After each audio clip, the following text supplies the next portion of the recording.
Welcome and good night. Strangers, we did it. We did it. 1,000 subscribers. We are now officially a community. This is the direct result of you supporting this channel, supporting me. And that is why I decided to take you on a ride. An endless ride, if you may. Please, watch your step as you hop on. It is now just me and you here. It's completely silent. All you can hear is the rain tapping on the window in front of you. Suddenly, the radio seems to turn on, and a strange yet familiar voice can be heard. He is telling you that there are many, many more strangers just like me who are here to share with you their own personal story. And with that, let the ride begin.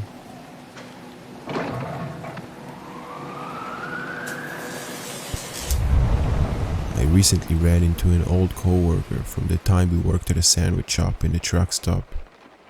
We chatted for a while before he had to leave, but I started thinking about my stay at that place, specifically the creepy sandwich guy. In college, I worked some overnights at a truck stop. It was a pretty safe place in a small town, and there had only been 3 incidents in the past 4 years before I had gotten hired. One, a trucker got robbed. One group of ladies got arrested for servicing the truckers, and one overdose. I was never really worried, even though my coworkers seemed a little concerned that I was a young person working at a truck stop late at night with only one other employee with me at all times. Usually it was really slow. Most of the time I'd get 3 or 4 truckers come in the first hour. A couple of people came in with the munchies and ordered 3 dozen cookies one time, but it was maybe 1 or 2 an hour. So I'd spend about 3 hours cleaning ovens, washing dishes, deep cleaning the lobby and those kind of things. Then I'd spend whatever time in between customers doing my homework. The overnight boss at the other side, which was the gas station, was okay with it as long as everything was cleaned and temped regularly. A few weeks before I inevitably left this place, a guy came in 20 minutes before my shift was over, so it was about 5 a.m. at this point. My co-worker had arrived early so he could fill up some paperwork he had to get done, so he was just sitting in the back office. I started making this customer a sandwich, making chit-chat like usual. Nothing seemed out of the ordinary. He told me he was driving from New York to Wisconsin. Asked me a little about how my night had been. Nothing crazy. I wrapped up his sub, rang it up, and threw in a small discount for him since he seemed nice, and I was just happy I was getting ready to go home for a few hours sleep before I headed to campus. When I went to take his change, things went wrong. He dropped the coins in my hand, but suddenly he had his grip tight around my wrist.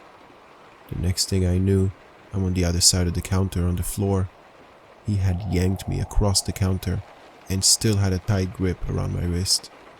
Thank God my co-worker was there. The manager on the other side had slipped into the bathroom, so this guy knew I was the only one there at the moment. My co-worker, while filling out papers, was looking at the cameras and had seen everything. He was out of the back just seconds after I hit the ground, and before I really knew what was going on, he had chased the guy outside. He didn't pursue him far, afraid that someone else nearby would just come after him. He ran back inside, shut the doors, and shouted to the manager to call the police immediately. The cops came. They searched the area and watched the security videos, but nothing ever came from it. The guy disappeared, and I never heard anything about him again. I put in my 2 weeks notice the following day, after my nerves had calmed down. I was switched around so I would work during the day for my last few shifts, and they made it a policy that 2 people were to be working both sides of the truck stop on overnight shifts from this point on. I still live about a half hour from there, and honestly I haven't went back since my last day. just because that memory is still in my mind, almost 8 years later.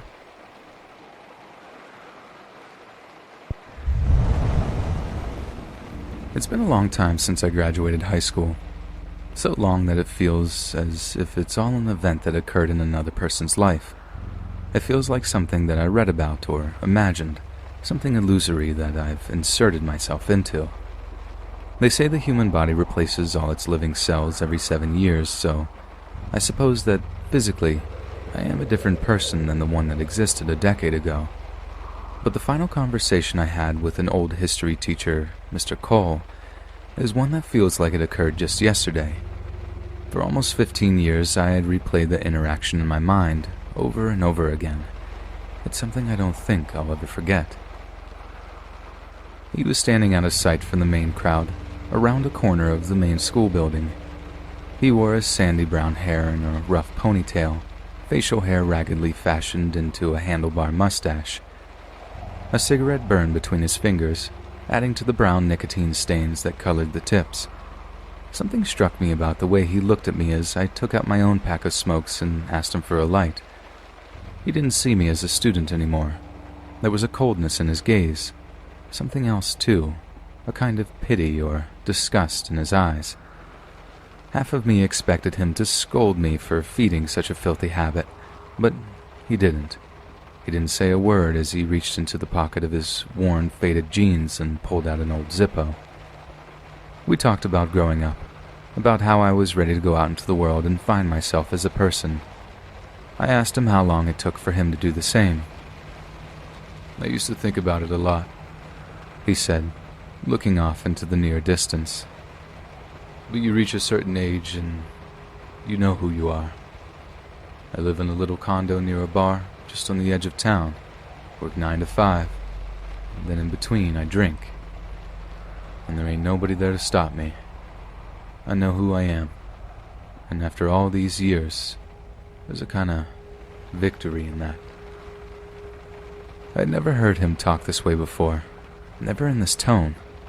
He wasn't the Mr. Cole that kept his history class gripped with tales of yore, passionate speeches about life and liberty that had him greatly respected around campus. He seemed defeated. He seemed broken. Mr. Cole wore a wedding band, but it occurred to me that he never mentioned anything about a family. I chose not to ask. We talked about what I had learned at my time attending the school. He listened, he nodded, but I got the impression he was uninterested, somehow unimpressed. This irritated me a little. Sure, my answer was full of cliches and platitudes, but to dismiss my experience in just a glance grated against me. I asked him what he had learned in his time teaching there. Some days, I wish I didn't ask. "Some people in this town act like they're not even aware that the outside world exists, and might as well be living in a cave. This place is a gutter. One giant trailer park just floating through the universe, somehow apart from it. But that doesn't mean they can't be happy. It doesn't mean they don't have value. I mean, there's no shame in being consciously happy while being unconsciously ignorant." "That's just it, kid. They're consciously ignorant," he replied, crushing the burned-up remnants of his cigarette under his boot before lighting up another. "I think human consciousness is a tragic mistake in the history of our evolution." He let the thoughts sink in, and he took in a lungful of smoke, exhaling lazily as his gaze remained pinned to the distant horizon. "We became too sentient, too self-aware. Whatever drives the universe forced the creation of an element's separation from itself. We humans are creatures that have no right to exist by natural law. We are things that operate under the false pretenses of having a self. This chaotic mess of senses and feelings, all somehow totally assured that we are each somebody, when in fact, we're all just nobody." "So, I'm guessing you're not a religious man," I said, feeling rather accomplished as he chuckled at my response. "Religion? Man, now there's a thing." There was a faint smile on his face, as if the very thought of it amused him. A transfer of fear and self-loathing to a figure of divine authority. I can understand the catharsis. God soaks up their doubt and pain with his perfect Star Wars narrative. I don't know, sir. Sounds like you could do with a little old-time religion. I replied, finishing my own cigarette, but not hearty enough to immediately begin another, unlike Mr. Cole. If it's good enough for Grandma, right? He smiled again. At least I'm not rushing towards a cosmic stop sign. It was about this time that I confessed to Mr. Cole that I was shocked to hear him talk this way, that nothing about his classes indicated he had such a pessimistic worldview. I was building up to the question, but he gave me a look which said that he knew well what I was about to ask. You want to know what made me this way, right? He asked with that same faint smile on his withered lips. A lot of people want to know that. I mostly tell him to buzz off, but you... He cut himself for a moment, shaking his head with that look of pity and disgust in his eyes. My wife, God rest her soul. She and I, well, we lost our daughter when she was real young. All the emotion seemed to drain out of him while he spoke. He was clinical in his confession. I think about her every so often, my daughter, and what she was spared. During the better moments, I feel sort of grateful for it. Doctor said she didn't feel a thing, that the drunk driver sent her straight into a coma. And after a few weeks of sleepless, tear-stained nights, somewhere in that dark room she was locked in, she slipped off into another, deeper kind of sleep. I'm sorry. It was all I could think to say. He heard my voice quiver with sadness. Nah, don't be. It's a beautiful way to go out. Painless, happy, innocent. Trouble with dying later is that it's too late. The damage is done. He had an odd way of reassuring me. You want kids? He asked. I shrugged. I had never really given it any thought. Don't, he responded, almost contemptuously. I think of how arrogant and cruel it is to force a soul out from the ether into this sack of rotting flesh, to condemn a life to walk blindly in this meat grinder. Sometimes I think I should go thank that drunk for getting behind the wheel after one too many. They spared me the sin of being a father. I confided in him that I believed there was more to life than just soul-crushing pain and grinding worthlessness. That now, more than ever, people can act in ways that can change the world for the better. He disagreed. You see, this is what I'm talking about, he said, evidently growing a little frustrated as he threw down his second cigarette and repeated the action of stamping it out. Sure, there are broader ideas in play, mainly what is shared between us as a species for our mutual illusions. Ever seen a dead body? He asked me. I nodded slowly. Then you'll know. If you look in their eyes, even in the picture, you can still read them. You know what I see? I see that they welcomed it when it finally came. Not at first, but right there in the final moment. It's relief. They were afraid, and now they see for the very first time how easy it was to just let it all go. In those last few seconds of life, they saw what they were, what they had always been. You, me, them, this whole comic tragedy, it was never more than thrown together presumptions and stupid blind will. What you need to do is just let go. To finally know that you didn't have to hold on so tight. To realize that all your life, all your love, all your hate, all your memories, all your heartache, it was all just the same thing. It was all the same dream. A dream that you had inside a locked room. A dream about being a person. Mr. Cole started to walk away, the keys to his truck jangling as he pulled them from his pocket. "Good luck, kid. You're gonna need it." I moved out of town, out to a coastal city where the people aren't like those stuck in small Arizona towns.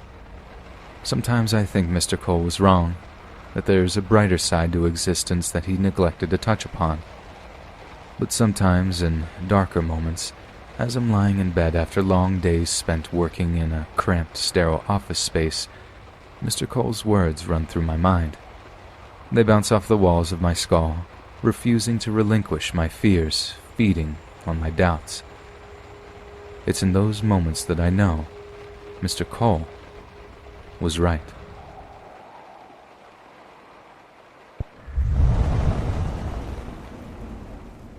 Leaves of orange and yellow hue peppered the road, he noticed. Each had its own shape and its own crunch beneath his boot.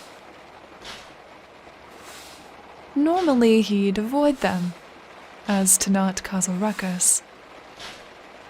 But he hadn't a care for such things. Not anymore, at least. His worn blue coat gently grazed his skin as he walked down the color-covered road, though he barely noticed the itch the wool usually gave him. His eyes reflected the color of the gray dawn, vacant of their usual life and spry occupation. He had lost his joy with Margaret, the only woman he'd ever come to love.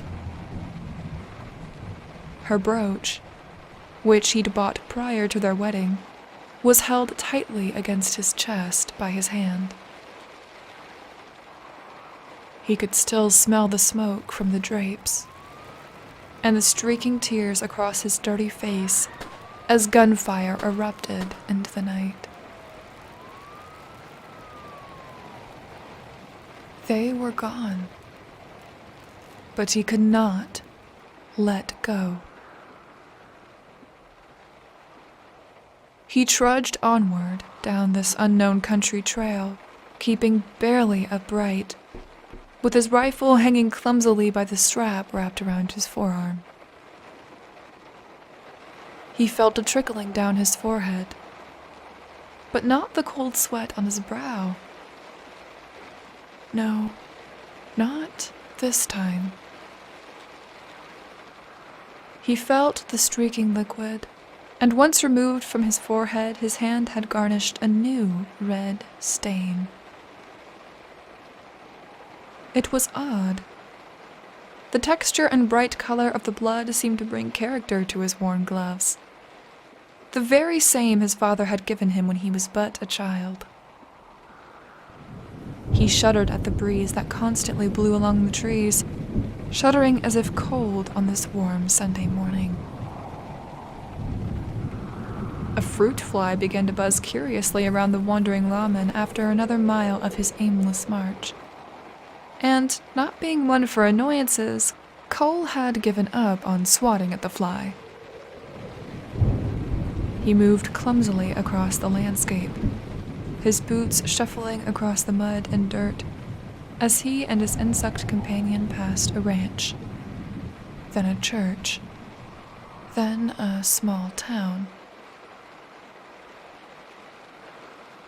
Leech was a tiny town on the brink of civilization and the lawlessness of the Okies. The saloons were often packed with outlaws and lawmen alike, save for a few concubines. Life bustled across the town as it usually did on a Sunday morning. A church bell rung to call for service. A deputy and some locals sprung for a quick morning drink before the sermon. Women in parasols and Sunday wear escorted whining children in starchy shirts and dresses to find a decent place in the congregation. The routine changed the moment he walked in. There was no screaming, not at first. The first to lay their eyes on the man was little Timmy Gornicky, who, after begging his dear mama for a straw penny, had just acquired a treat from the local general store, a cane sugar sucker colored a dark red hue.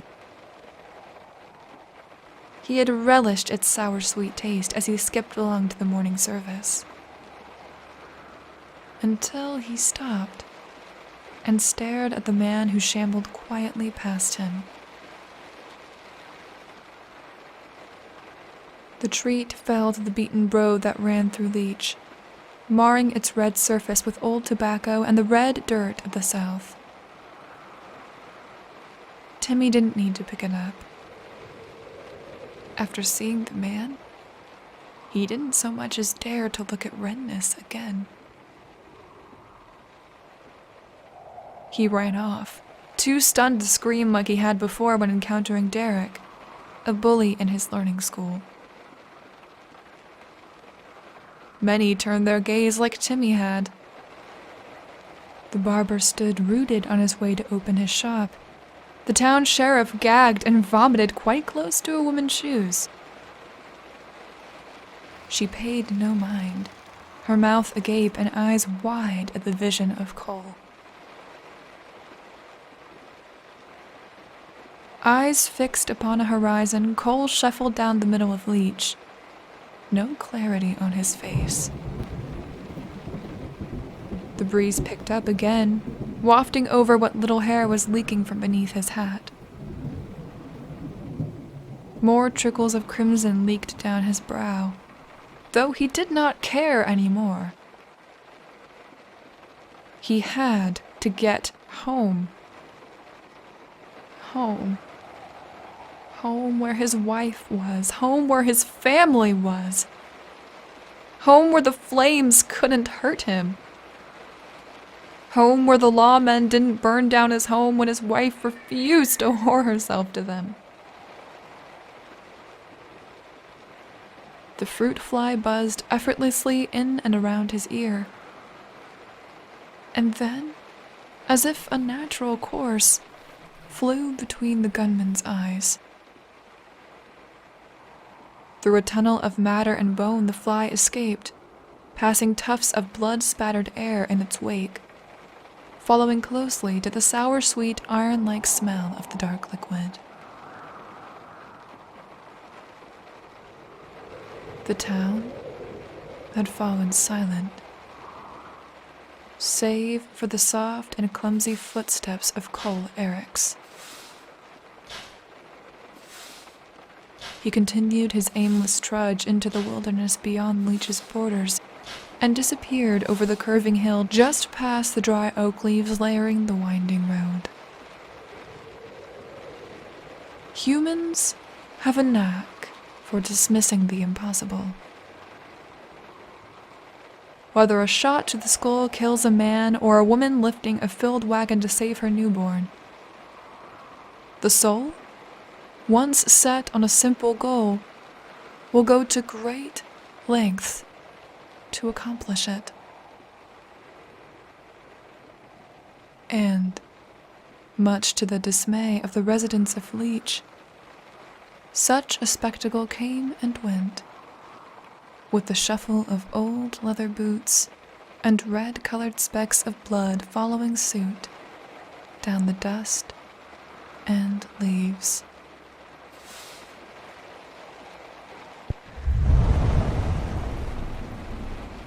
I used to live at a small farm in the U.S. growing up, but as soon as I was 18, I moved out instantly, and I'll tell you why.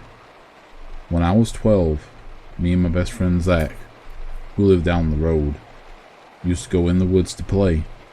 Since we lived in the country, there was almost nothing to do. We would always explore and pretend to be treasure hunters. I always used to take my dad's old cowboy hat, and Zach would take his old small shovel every day. But if it was a bad day, we would just play some games on my Nintendo 64. This happened like 13 years ago, so it was the best you could get. We would always go a bit deeper into the forest every time we went in. We usually managed to find something interesting in the woods, like old coins, water bottles, some nice looking stones, and some other things. Yeah, I know, really lame stuff. But we were kids at the time, and we always thought of it as a treasure. I had a small box under my bed to put the things I found in it, and so did Zach. We had an awesome childhood, but some creepy shit started happening over some time. One day while we were exploring the forest, we came across a well. We got really excited, thinking we actually found something good. We checked it out, but there was nothing special. The well was dry. We pretty much got our hopes up for nothing. We headed back home. Another day was over. The next day was a Friday. And when we got back home from school, Zach went back to his house. I went back to mine. Not long after having lunch, Zach was at the door. I grabbed my dad's hat and opened the door. When I opened it, Zach was there with two other boys. They were much bigger than me and Zach. Zach introduced them as his cousins, saying they were staying with his mom and dad for the weekend. Their names were Danny and Simon. They were both 15. 3 years older than me and Zach. They wanted to come with me and Zach into the woods. I agreed. So we went there. It was just a normal day for the most part. But Zach's cousins were total assholes, saying it sucked being in the woods and asking us how we never get bored out there. Later that night, around 11 at night, I got knocks at my bedroom window. It was Zach and his cousins. They told me to come down. I managed to get downstairs without awakening my parents. I opened the door, and the cousins asked me if I wanted to go to the woods. I had never been out there at night, and to be honest, I didn't want to go, and I told them that. Then they said, you're lost. They went off in the direction of the tree line. I changed my mind, grabbed my dad's hat, and ran after them. I caught up to them, and we started to walk deeper into the woods. I was scared shitless, and by the look on Zach's face, he was scared as well. The cousins stayed in front, shining their flashlights on the spooky trees. I noticed we were going in the direction of the well. I know the place like the back of my hand, so I had a plan in case shit hit the fan. We were coming up on the well. Suddenly the cousins stopped and turned off their flashlights. We asked them what was wrong. They stood still like statues. Then we went around them. Since we stayed behind them, and I froze as well, there was a person standing in front of the well, not looking in our direction, thankfully. I stood there like a statue, not knowing what to do. Then one of the cousins, I think it was Simon, whispered, "Turn around slowly and walk away slowly. Don't make any sudden moves." I complied, and we all turned around and started walking back slowly so that figure wouldn't notice us. Then the terrible happened. I stood on a stick by accident and made it snap. It was loud, and we weren't far away enough from that figure, so we all stopped again. I looked back, and the figure was now looking at us. I almost fainted with fear. Then Danny screamed, "Run!" We all floored it. I dropped my hat while running back, but I didn't stop to pick it up. I had no idea if the figure was following us, since all of our footsteps made it hard to make it out. I didn't look back either, so I didn't know we all managed to make it back safely. I ran into my house and slammed the door shut. My parents were awake, and I got shouted at by my parents, and I was grounded for a week. But they also looked really relieved. My mom hugged me and said, "I'm so glad you're safe." I was confused and asked them what they were so worried about. Then they told me something that made me even more scared. They told me that recently an escaped killer was on the loose and he was last spotted in our area. And when my dad saw that, I wasn't in my room since he would usually check up on me, and the front door wasn't shut. They thought I had been kidnapped, and they were about to call the police when I came through the door. After hearing that, I started crying. My parents asked me why. I told them what had happened. Their faces were full of horror after telling them that. They called the police immediately. Later on, they arrived. I explained everything to them. They said they would take a look in the woods, so they did. Half-hour later, they came back with nothing. They said that next day they would bring more cops to search the area some more, and warned me not to go back into the woods. I obliged. I could barely sleep that night because I was so afraid that the man would come for me. The next day, more cops came to our farm and started investigating in the woods. They also went to Zach's house. My mom came in and said she found my dad's hat on the doorstep. I remember that last night I had dropped it. How did it get there? I thought about that some more, and the man in the woods came to mind. I started panicking again. My parents calmed me down and asked me what was wrong. I told them about the hat. They had nervous looks on their faces. My dad took the hat to a cop outside. I managed to calm down again, and for the rest of the day, I just played video games. Since my parents grounded me, around lunchtime we got a knock at the door. I answered it.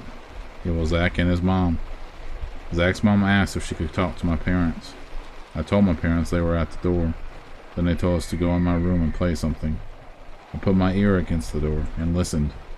Zach's mom told my parents that Danny wasn't in the house in the morning, and after hearing the news about that creep in the woods, she began to worry. One thing didn't make sense though. All four of us made it out safely.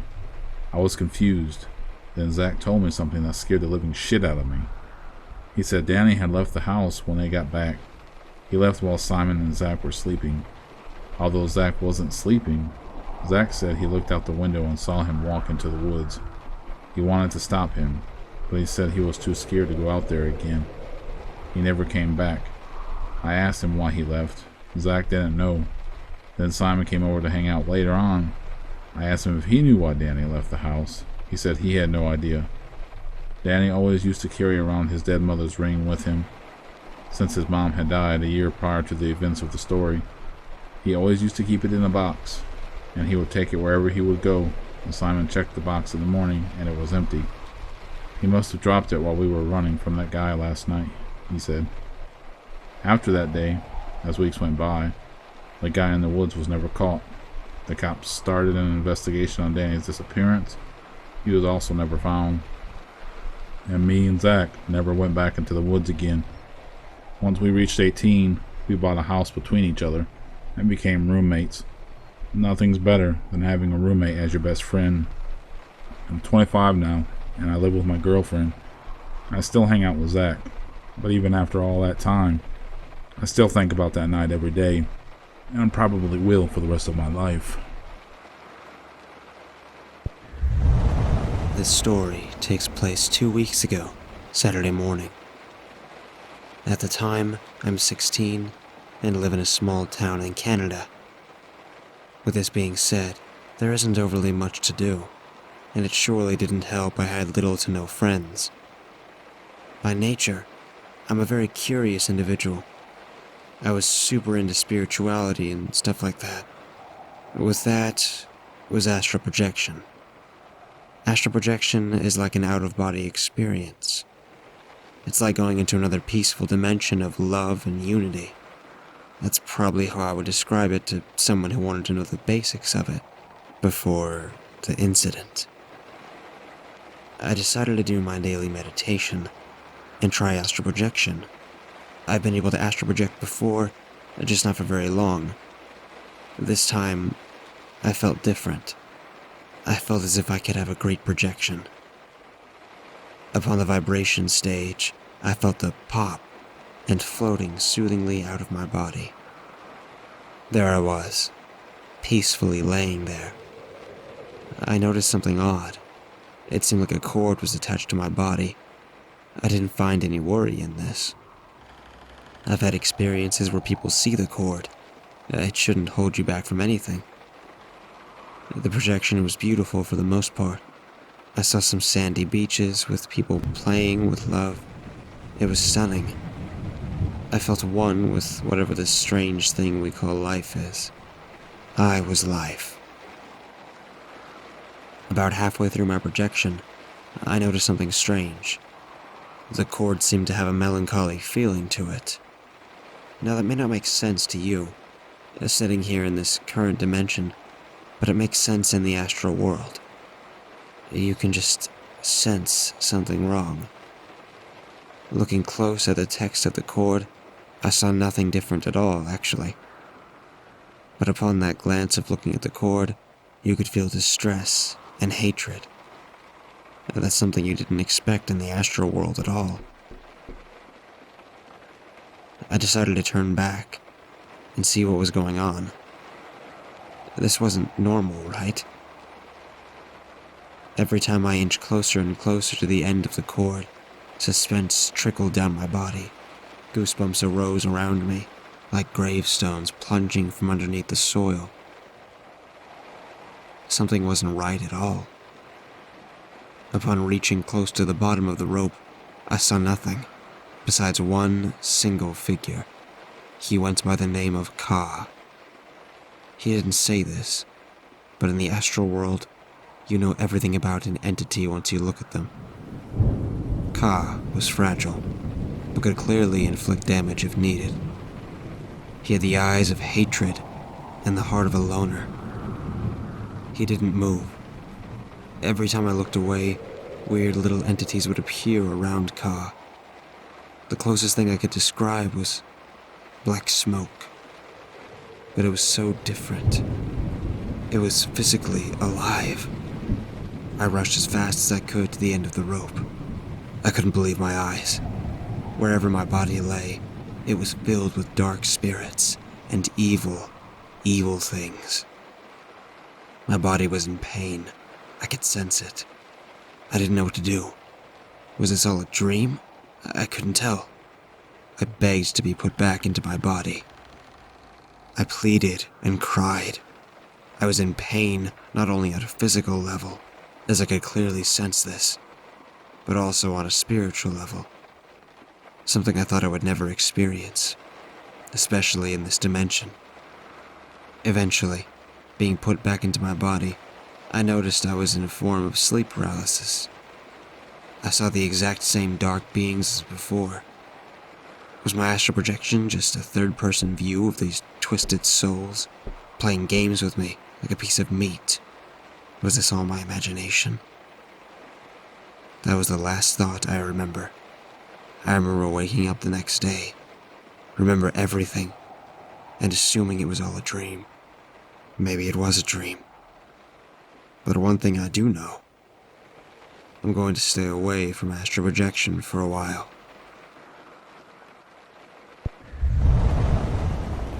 In the year 1998, my mom got me an audition on Barney. Apparently they were looking for immigrant children. I was pretty ecstatic at the time, because I'd always wanted to give acting a try. I was 8 years old, wide-eyed, and ready to take my first step into what I thought was my future career. Once reaching the set, something seemed off. I nudged my mom and pointed out that the kids seemed less than enthusiastic. "They're just tired, Jillian," she said. I waved to some of the kids, but they just ignored me. It wasn't exactly a welcoming cast.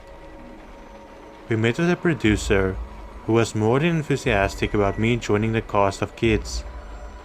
"I'll tell you what, Jillian, why don't you go on set and mingle with some of the kids while I have a talk with your mom," he said. I felt a little wary leaving without my mom. "Go on," my mom said, motioning me out of the room. I opened the door and exited the stage, where some of the kids were hanging out near the treehouse prop. "Hey," I say, approaching the kids. They looked different in person, super tired and distressed. One of the girls even had a black eye. "You should go," one of the boys said. "What? Why?" I asked. Just then I watched as Barney appeared from backstage. "Hello kids," he giggled. "Who wants to play?" The kids remained silent. "Well then, why don't you introduce me to your new friend?" he said, reaching out to shake my hand. "I'm Jillian," I say.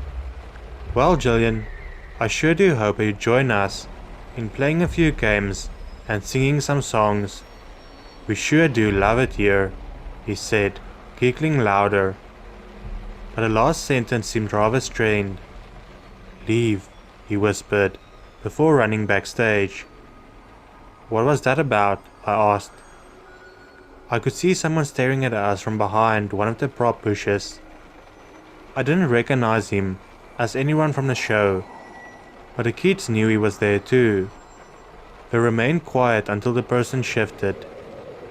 "We love it here, everyone does," one of the girls said, forcing a smile. Just then, my mom reappeared with the producer and casting director. "Thank you so much, we'll be in touch," my mom said. She shooed me out of there as fast as she could. "Did you notice something weird too?" I asked. She mumbled something about the pay being too low and the contract being too lengthy. It wasn't until years later, when I turned 18, that she told me the truth. She too had seen the man in the bushes and recognized him instantly. He was a child sex trafficker that she'd seen on the television a few weeks ago. According to her, she thought they were drawing children in of the show and abducting them. It would explain why they were looking for so many immigrant children to guest star. It just seemed easy to get away with when the children weren't American. Basically, the entire show was a hoax. To this day, I fear watching children's shows with my own child. I often wonder, what happens behind the scenes?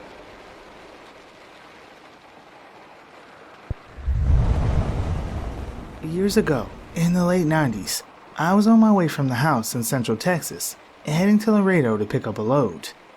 It was early morning, around 4 or 5. I had just come off a string of days at home, so I know I wasn't tired. I'm on one of those 2-lane winding roads, in the absolute middle of bumfuck nowhere, when I see something on the side of the road, at the edge of my high beams. At first, I just thought it was roadkill, as is usually the case. As I get closer, I see that it is roadkill, and there's something crouching over the carcass. I remember thinking, either this guy's taking the antlers as a trophy, or he's fucking sick. As I got closer still, I can now see that this guy's eating the fucking deer. He's pulling chunks of meat from the stomach and bringing them up to his face. At this point, he stops mid-motion and looks up at me. Not at my truck, but at me. It stands up, and that's when I see it's fucking huge, brown, and covered in hair. I remember thinking at this point, oh fuck. This thing is standing on the tiny shoulder looking at me. By this point, maybe 3 seconds have passed, and I'm about to the point in the road he's standing at. I didn't even think of stopping. In fact, I started to lay on it and get the hell out of there. As I'm passing it, it's looking at me. Again, not at the truck. It's looking through the driver's side windshield at me. He obviously has the intelligence to know that there's a driver in here, and knows where I'm sitting. As I start to pass him, I can still see its head above the hood of an old needle-nose Pete, an old truck design where the hood goes straight out from the windshield, known for being tall and difficult to see around. This thing is fucking giant. I remember seeing what looked like human intelligence in its eyes. It still scares the shit out of me. I can read minds. In fact, right now, you're thinking, you can't really read minds. Just kidding. It doesn't work like that. From the time I was a kid, I realized I was different. I could tell what people were thinking. And while you might think that would be cool, it's actually confusing. And people think you're scary. I learned pretty quickly not to talk about it. It took longer to figure out how to use it. People are thinking all of the time. If I'm within about 50 feet of them, I can hear their thoughts in my head.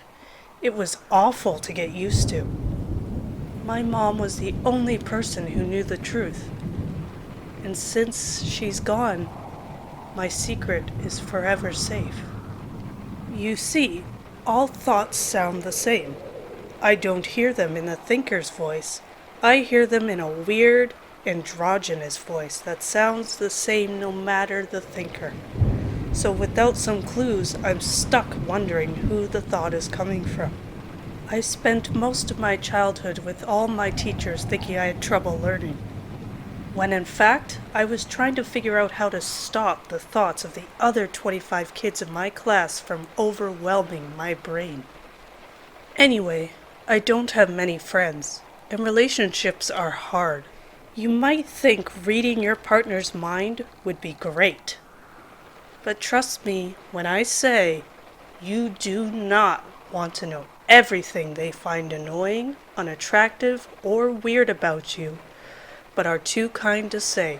It's not easy.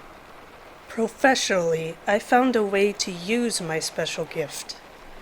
I turned myself into an above-average student by realizing I could figure out what everyone else thought the answers were on exams, and I did quite well when I could get some solitude and work on papers myself without others' thoughts intruding. I went to law school and opened a small firm with my best friend Nathan.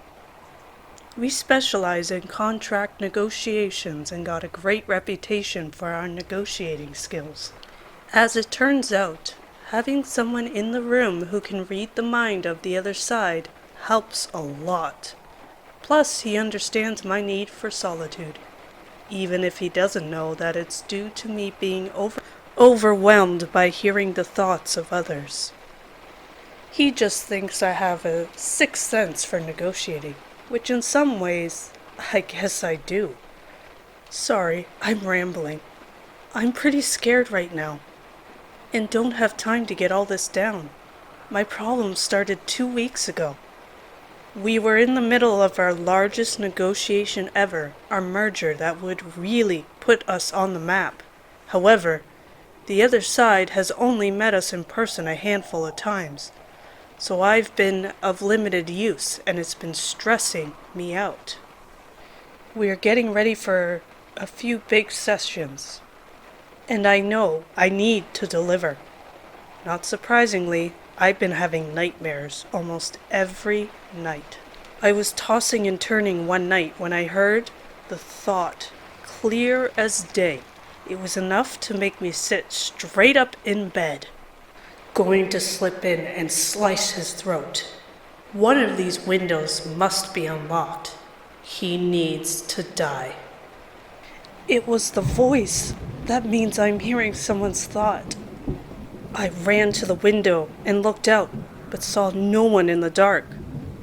I live alone in a remote area, kind of a necessity with my condition, and shouldn't be able to hear anyone unless they're near my house. I shook it off as probably a nightmare and still not being totally awake. The next night, it happened again. As I stood looking out into the darkness surrounding my house, I thought I saw a movement, but couldn't be sure. Either way, I was done with messing around. Someone was sneaking up to my house in the dark with thoughts of murder on their mind. I bought about 20 motion-activated lights that day and stuck them all around my house. That night, several popped on, and I heard someone curse in my head. I didn't hear anything after that. Whoever the psycho was, that took care of it. I still added an alarm system, state-of-the-art, and started coming into work earlier and staying later, which was easy, as I was not feeling ready for the negotiation we had coming up. The day of the big negotiation came and the office was packed. I hadn't had any other issues at home, but I still hadn't been sleeping well with the stress. As I walked into the meeting, I heard one thought cut across the rest.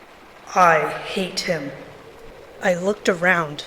It could have been any one of the 50 people in our office. Thinking about anyone, I brushed it off and went into the meeting. Negotiations were brutal. Tons of minutiae, not enough of bigger picture stuff. We went for 10 hours with only a few breaks. We cleared out to let people run to the bathroom when I finally got it. One of the partners on the other side was going through notes, and I found myself in the room alone with him. He was concerned about the total amount we were going to push for. and thought about how high they were willing to go before walking away. It was a full 15% more than we thought we would be able to get. I almost ran out the door to Nathan's office. This is the biggest they're going to go before walking away. I slid it across the desk. He stared at the number. Are you sure? If we push this high and this falls apart, we're screwed. I nodded. I know this will work. It did. That night, the whole office celebrated together. Hearing the warm thoughts of my co-workers washing through my head was an intoxicating feeling. I decided to duck out on a high note and head home. I walked into the parking lot and headed to my car. That's when I heard it, clear as day in my head. Finally, a chance to kill him. Can't believe he just wandered off by himself. I spun around looking for a masked killer. The parking lot was empty. I ran to my car. The next day, in the office, it happened again. I was in the break room when I heard someone's thought. Those damn lights are keeping me away, but I could do it here if I get a chance. No mistake this time, and it wasn't random at all. I took my computer and went home. Over the next 3 days, I considered everyone in the office. It had to be someone senior enough that my death would give them a chance at a promotion, but junior enough that they felt disrespected for some reason by me, and who had been with us long enough that they felt I was a problem that needed to be solved with my weird hours and need for solitude. I went through the names 100 times. I checked Facebook and Twitter profiles. I barely slept and had narrowed it down to 2 possible suspects. I stared at their faces trying to figure out which one of them hated me so much that they wanted to try and kill me. Nathan finally called after the 3rd day I didn't show up at or call the office, worried about me. He asked if I was eating or sleeping. Both answers were no, and I told him that someone at the office was trying to kill me. He said he'd pick up some food and we'd figure out how to catch this murderous monster. He showed up with takeout and took one look at me before telling me to take a shower, which I guess I needed. I came upstairs and started getting ready to shower when I heard it again. Can't believe he installed all this security and then just let me in the front door. I ran to my bedroom door and locked it before looking for my phone. It was downstairs on the counter where I left it. I'm writing this hoping someone reads this and can report what happened here. Nathan is knocking on my bedroom door now, asking me to come downstairs to talk to him. I can hear his thoughts, though, and how he does all the work and my weird lucky guesses gets all the credit, and how killing me will finally give him the chance to get the recognition he deserves. I don't think I have long until he gets in here. I can hear him thinking about how strong the door is, and he just remembered that there is an axe by the back door for firewood.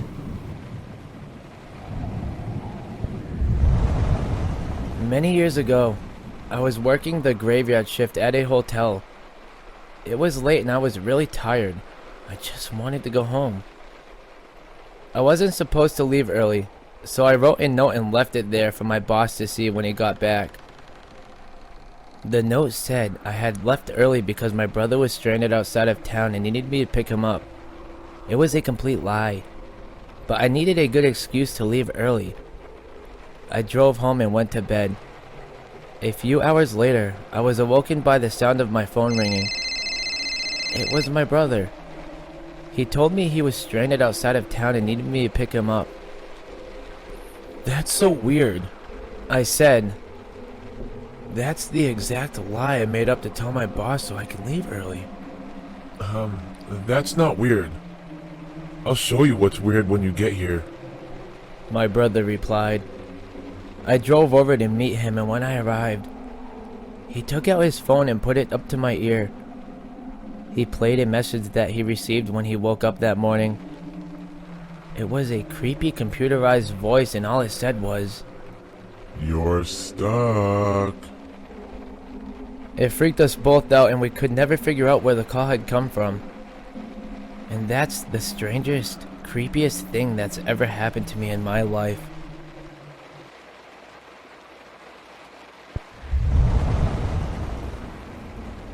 I've lived where I lived for 3 years. It's a nice apartment in an amazing location, but they were built in the late 90s. In the last few years, the city that I live in has had a massive population boom, and the people have been non-stop pouring in. Good weather, amazing economy, cool place to do stuff. Because of this, I have seen the landlord staff start to do heavy maintenance on the apartments to bring them up to date, to attract more people to them. My neighbor lived in his apartment for something like 6 years before he ended up buying a house and moved. When he moved, the landlord immediately started redoing his apartment as one to bring up to date. There are 2 stories to the apartment. Where my bedroom is, on the direct other side of the bedroom wall, is the staircase in my neighbor's apartment. In my bedroom, my bed is right up against the wall. They were completely stripping the place clean. It was one of the first ones that they did such heavy remodeling to. For weeks, I would always see the workers over there painting and redoing the floors, etc. A few days before this happened was no different. I left and saw them doing maintenance on the kitchen, and when I came home from work, they were gone for the day. Nothing unusual, a single bit. The part that is unusual is what happened one particular night. I was awake around 1 a.m. watching TV in my room when I heard someone on the other side of the wall slowly walking up the stairs, and then very obviously stopping halfway up. Where the person was stopping was directly where my head laid on the other side of the wall. I could feel him listening to me breathing. I immediately turned off the TV and sat there for a few minutes extremely quiet and still. I heard nothing, and then after what felt like an absolute eternity, I heard the person start walking the rest of the stairs to the 2nd floor. My survival instinct kicked in instantly. It was very obvious that someone was on the other side of that wall listening to me. I also knew that it was only a few days before this happened that I saw the maintenance redoing that apartment's kitchen. I knew that there was no way someone already moved in that fast. I quietly got out of bed and went to a room where I had a better view of the outside of the apartment. I obviously couldn't see if there was movement in there from the window, but I had a good angle to see if anyone walked out. I sat there for around 15 minutes just staring outside to see if I saw anything at all. Nothing. I went back into my room and laid down in bed again. I didn't play the TV. I just sat there waiting to hear something. I was messing around on my phone for around 20 minutes in silence until I heard movement in the stairs again. This time, though, the movement didn't start from the top or the bottom. The movement started in the middle of the staircase, meaning that the entire time I was sitting there in silence, that person was just on the other side of the wall, listening to my every move. That terrified me, so I called the cops. I gave them all the information of what was going on, and they informed me someone would be out very soon. I went back to one room and watched out the window again. Only a few moments later, a police car pulled up and a cop got out to examine the building and the apartment. He was looking around and shining his light in the windows. I heard him knocking on the door and shortly after heard him talking to someone, but couldn't make out what they were saying. I was totally puzzled by this. The officer walked over to my door and knocked. I went downstairs and he informed me very nicely that someone just moved in there. I laughed and was completely embarrassed. I even said to the cop that it was a hell of a way to meet your neighbor. I felt embarrassed, but more importantly felt very relieved about the entire situation. I brushed off the whole thing as it just being late and my mind playing massive tricks on me. The next day, I went to leave my apartment when I saw something that made me stop dead in my tracks. I went outside and took only a few steps toward my car when I saw maintenance over there carrying out the old refrigerator. I was puzzled. I walked over to the apartment and I looked in the door that was wide open.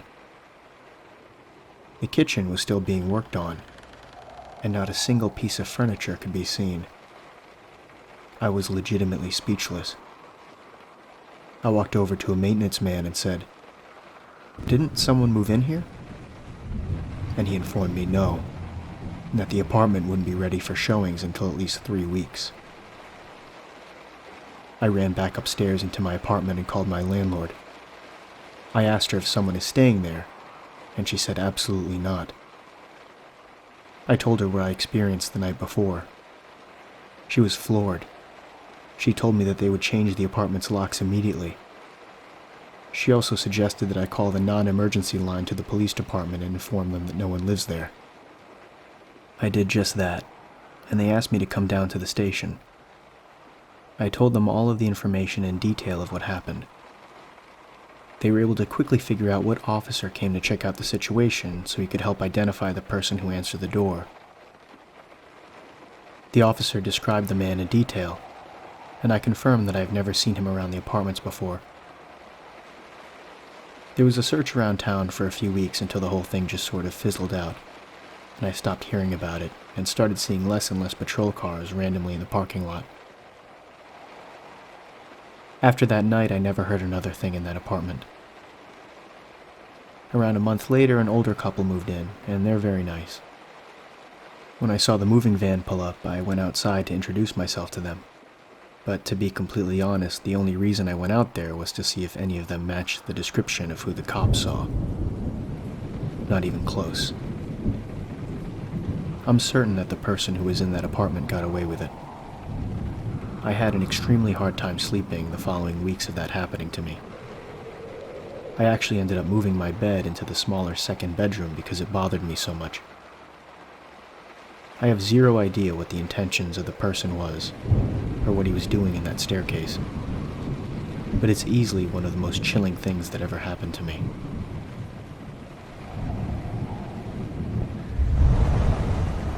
There are things in this world that should not exist. Among those are things that should never be seen. I'll be honest. I'm a thief. Although I do prefer to be called a burglar, or if I'm feeling extra fancy, a cat burglar. I don't do anything crazy like bank robberies or steal portraits from the Louvre. More of your common everyday house crasher. You know, a little B&E before breakfast. That's breaking and entering for the layperson.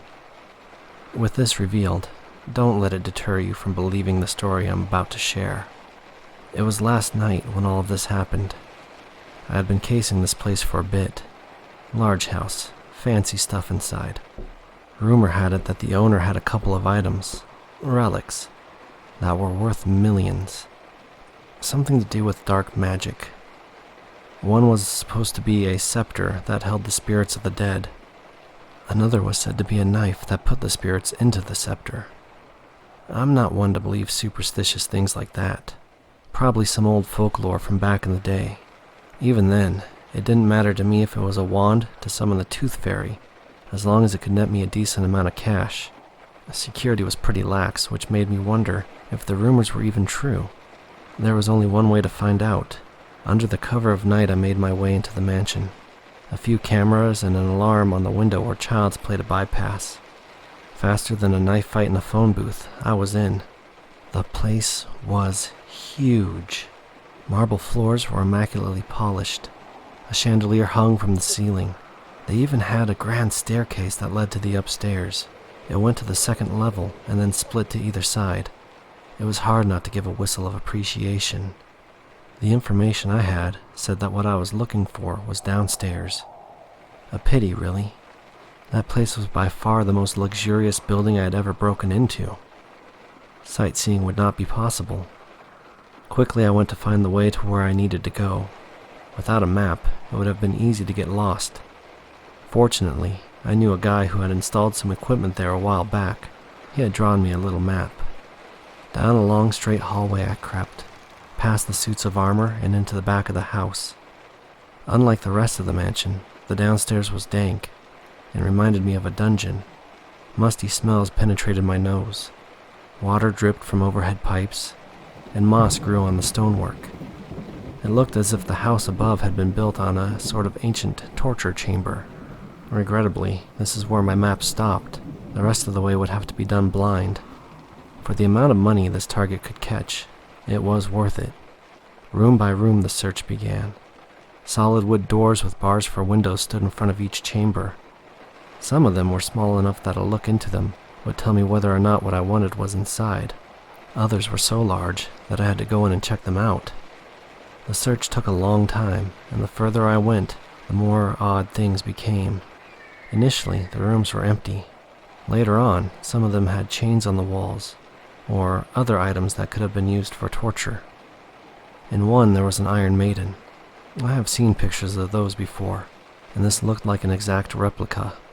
Another had a rack in it, a long table with thick ropes at both ends, and a wheel to turn them. By this point, I was getting seriously concerned. Thoughts of turning back crossed my mind.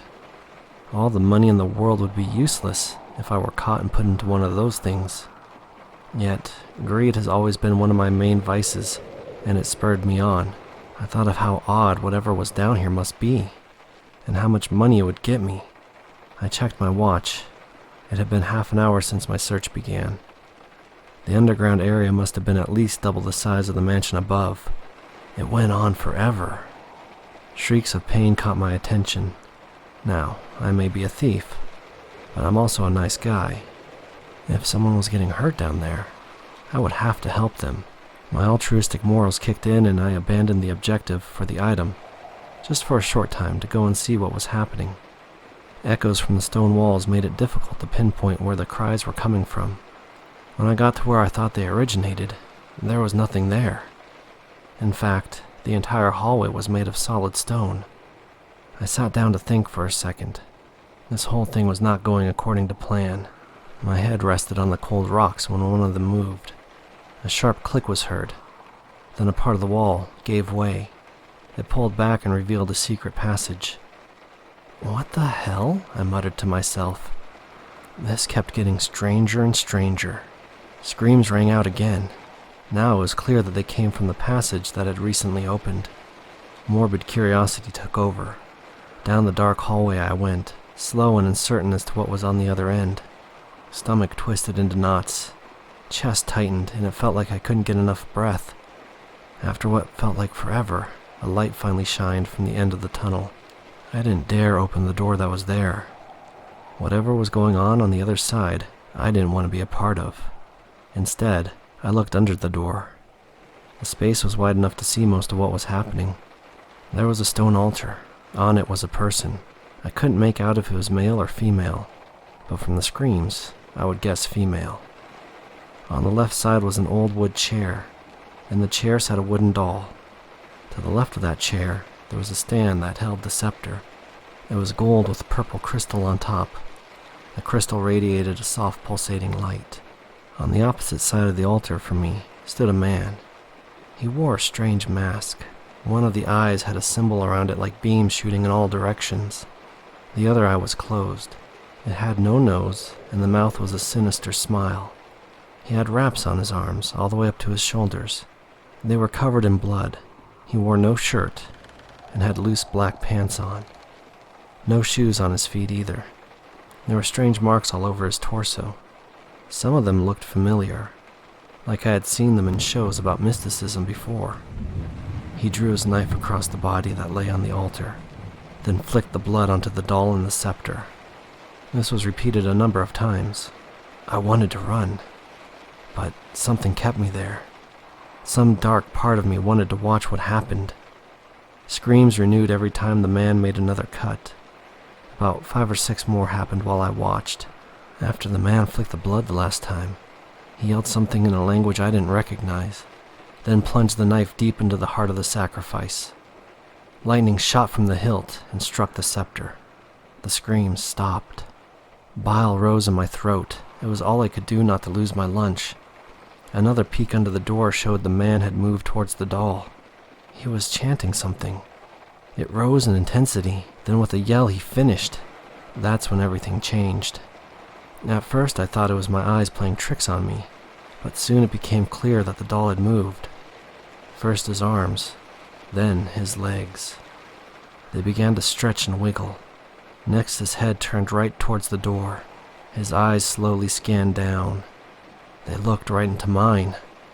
"This is what happens to curious little cats, Frankie," the doll said to me.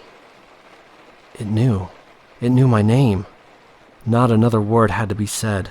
I was up and down the hall as fast as I could go. "You're next. You're next, Frankie," I could hear it say. The words echoed off of the stone walls. Nothing followed me or chased me the entire way out of the mansion. I went back out the exact same way I came in. I haven't been able to sleep a wink. Every time I try, that doll haunts my mind. Been thinking of skipping town. Hopefully that's enough to keep me safe. But if that thing knew my name, what else does it know about me? I pray that it can't find me. I really wish I had never seen it to begin with.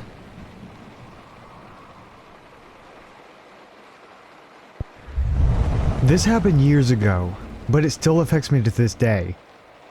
The summer I graduated high school, I was still living at home. I was up late one night and was packing for a camping trip with my friends. It was unbelievably hot and had the window open as I sat and folded clothes. It was around 2 in the morning, and the next thing I knew, there was a hand coming through the gap in the screen of my window. I screamed, and the hand flew back out. I was stunned, but there was a part of me that wondered if it was my younger brother pranking me. I got up and looked out the window, and just saw a figure of a man staring back at me. I ran into my brother's room, and he was there playing video games. We called the police, who came and searched the area. They found nothing, warned me and my parents to lock the windows and doors, and left. We were all still shaken up, and my mom had a feeling that he would come back. It turned out her mother's intuition was right. She went outside and waited on our back porch. After 20 minutes or so, she saw a man dressed in black slink into our backyard along a tree line. There wasn't a fence on that side, unfortunately. He hid behind a tree for a few seconds, and ran to another tree and hid there, slowly working his way towards my window. My mother yelled something to him, and he took off running. The police came back out again and found no trace of him. I never opened that window again, not even with the curtains. My parents installed some motion detecting lights, and that seemed to be the end of that. About 6 months later, my friend and I got an apartment downtown together. We were really excited, as this was our first place on our own. The apartment wasn't exactly the best quality, but it was fun to be living in the city. The downside was that it was street parking only. After a few weeks, my car got broken into. Nothing was taken, but a single rose sat on the passenger seat. It was creepy, but I vowed to be vigilant and safe.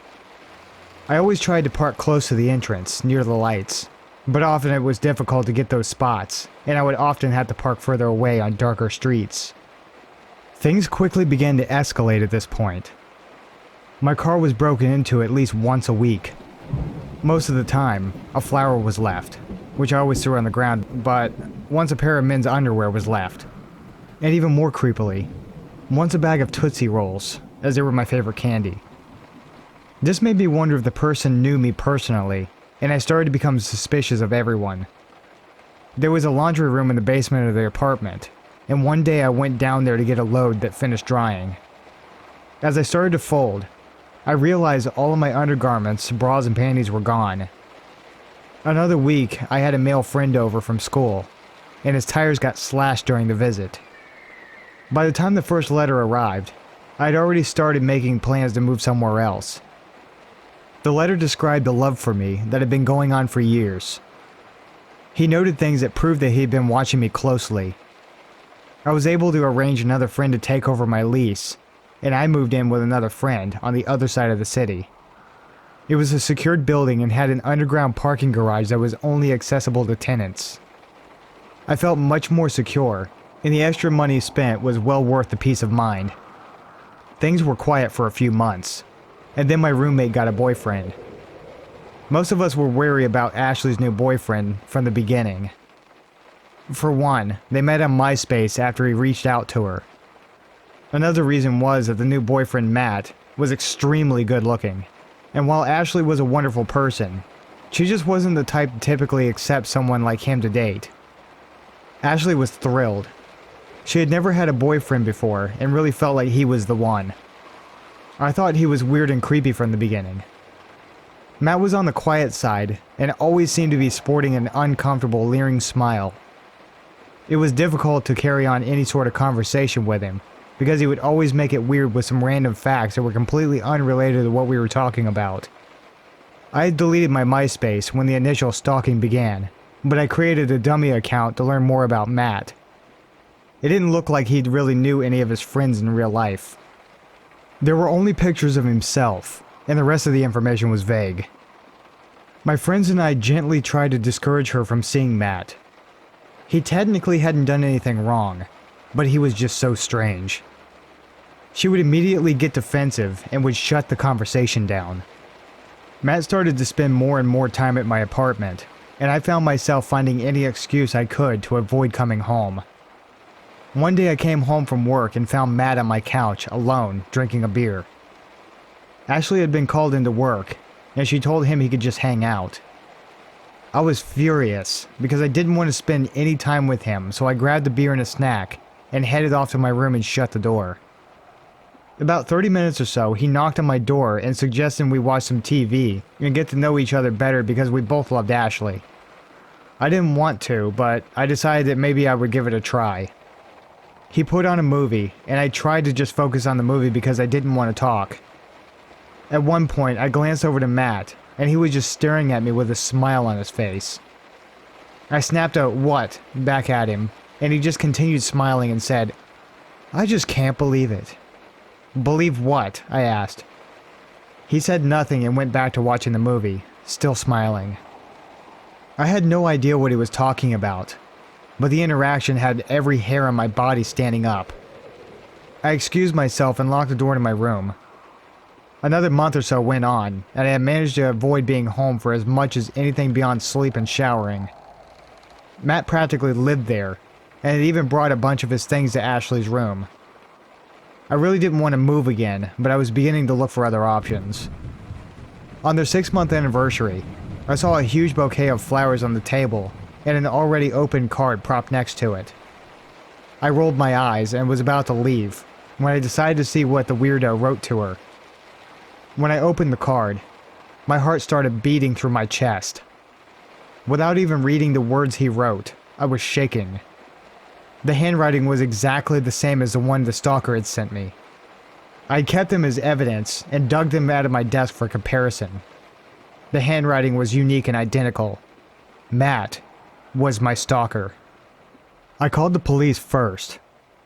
As they were on their way, I called Ashley and asked her to come over. She was at work but said that she would be there as soon as she could. I was terrified to tell her because I knew that she would be shattered.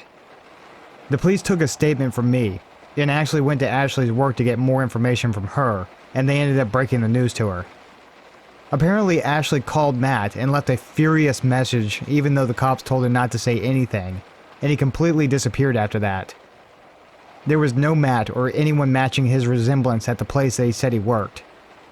Ashley had never been to his apartment because he said that he was staying with friends while trying to save money for a trip to Europe. His family lived out of state, and she had never met a friend of his because he had said that he had a falling out with them because he was choosing to spend too much time with Ashley. It was all lies in the end. She was dating a stranger. We don't know if Matt was his real name either. The cherry on top of this whole thing was when we went through Matt's things. He had left everything when he disappeared, and Ashley and I decided to go through everything. There was a duffel bag full of gym clothes, but in one of the compartments, there was about 10 pictures of me. All were taken from far away with the exception of one of me sleeping. The sheets were current, so I know it had to have been in this apartment, and it was before I started locking my bedroom door. There was a few pictures back before the incident at my parents', which made us think that it was him as well. 2 pairs of my missing underwear were there, and I shudder to think what he did with the rest. A Starbucks lid with my red lipstick marks, a necklace that I hadn't even noticed missing, and a few other random sick souvenirs. The police never tracked him down. I decided to accept an opportunity overseas that I had been considering, and I got the hell out of there. Unfortunately, Ashley and I had drifted apart. She had a really hard time accepting that her first love was a complete psycho. I think I had some underlying anger myself, for believing all of his lies and letting him into our lives. I don't know what his end game was. Would he have tried to hurt me? Or was he simply just content with being in my world? I'll never know. Being stalked really does change you. Even when I lived across the world, I looked over my shoulder everywhere I went. I had no social media accounts attached to my real name. I'm married with children now, and know that he moved on to torment some other poor woman. But every time I visit my hometown, I'm tense and I keep a low profile. Part of me will always worry that Matt will resurface someday again.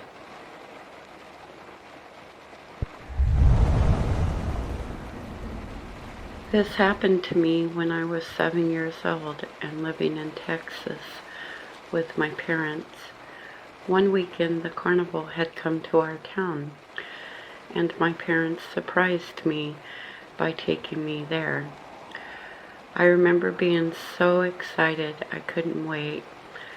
We finally got to the carnival, and all the lights, the music was just great. And I remember the smell of the popcorn and seeing the cotton candy. And I tugged on my dad's hand and I said, "Daddy, Daddy, can I have a cotton candy?" And my dad, looking down into my eyes, and said, "Yes." So we went over and he bought me a cotton candy, and we were walking around, and this clown came up and asked me, "Little girl, do you want a balloon? I have a red one, a blue one, a yellow one, or maybe you would like a doggy one." This clown creeped me out, so I went behind my dad and started tugging on his hand again because I was scared of this clown. This clown was kind of tall, kind of skinny, and he smelled. I remember how bad he smelled, and his clown suit looked dirty to me.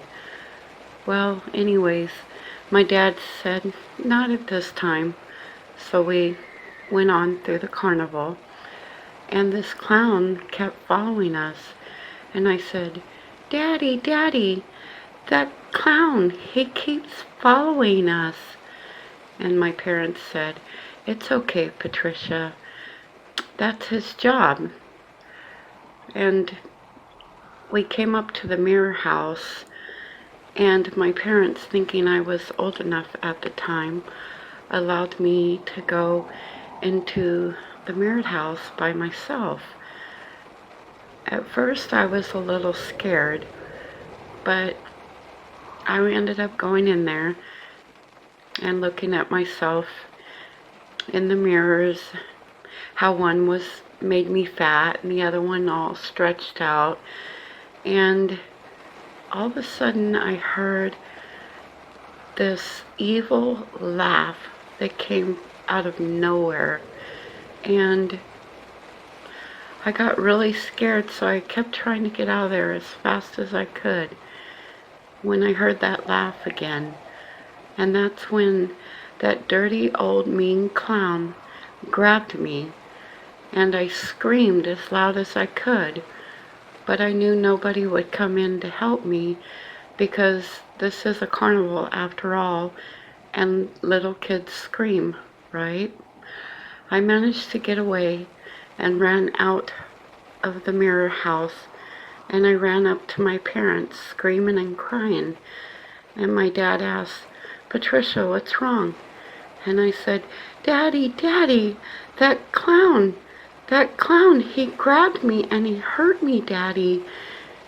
And as my dad was looking at my arm, that's when we all heard from somewhere in the ride that evil laughter from that clown.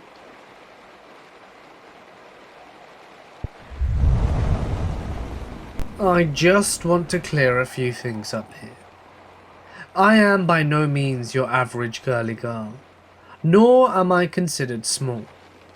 I stand at 5'4", and let's just say I have a decent amount of muscle on me. I have an athletic build, yes. Thick is my category. I thought I'd include this tidbit of info, because who the hell would have the balls to want to follow me when there are much easier targets leaving a gym? Let's begin. I had just finished my workout after yoga, and I was walking to my car. I get in, and I notice this newer maroon F250 pull up behind me. At this point I think nothing of it. Why would I? I stay parked, whilst getting my music situated. Maybe I took a selfie or two, and replied to some friends on Snapchat. You know, the usual bullshit girls do before we go anywhere. Another bit of important information I might add. I come from a blue family, meaning everyone I associate with, friends and family, are all officers or higher rank. Of course, I've already got a convo going with one of my best guy friends, another officer, before I begin to pull off. Here is where shit gets weird. The truck almost immediately takes off right behind me. Doesn't even hesitate. I'm not even sure I paid attention right away to the move. I didn't quite realize it until I turn onto the main road at the light and put two and two together and realize that it's the truck that's come up behind me while parked. I got a bad feeling right away and told my friend that I was being followed. He tells me to either speed up or slow down and see if he mocks my moves. I actually get over and fall back, and this guy slows down and gets behind me.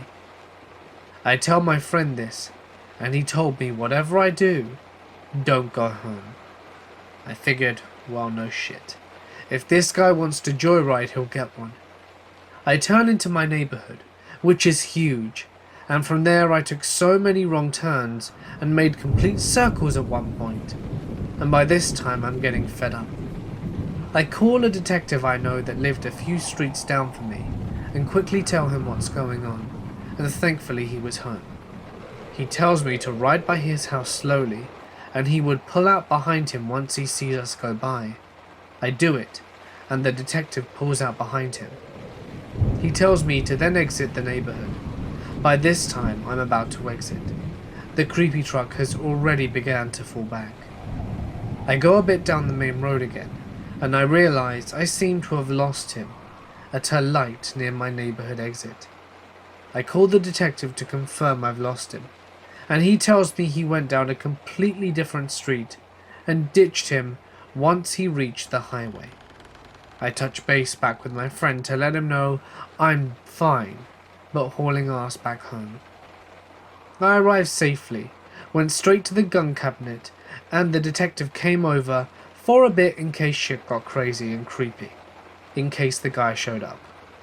He tells me he ran his plates, and he didn't see any past arrests or previous history other than your average traffic violations.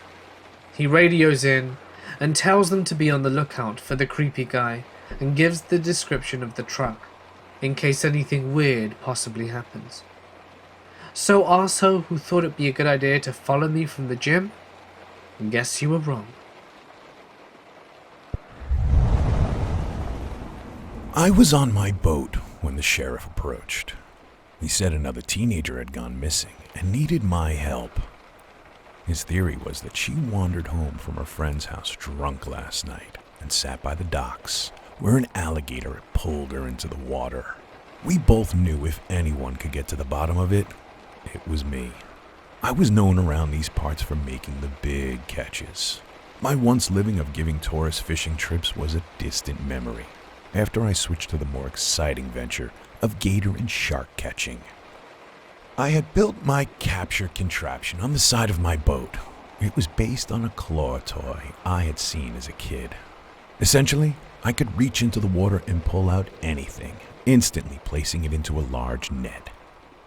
When a local newspaper ran a story on an alligator who ate a dog, I knew my first test was coming.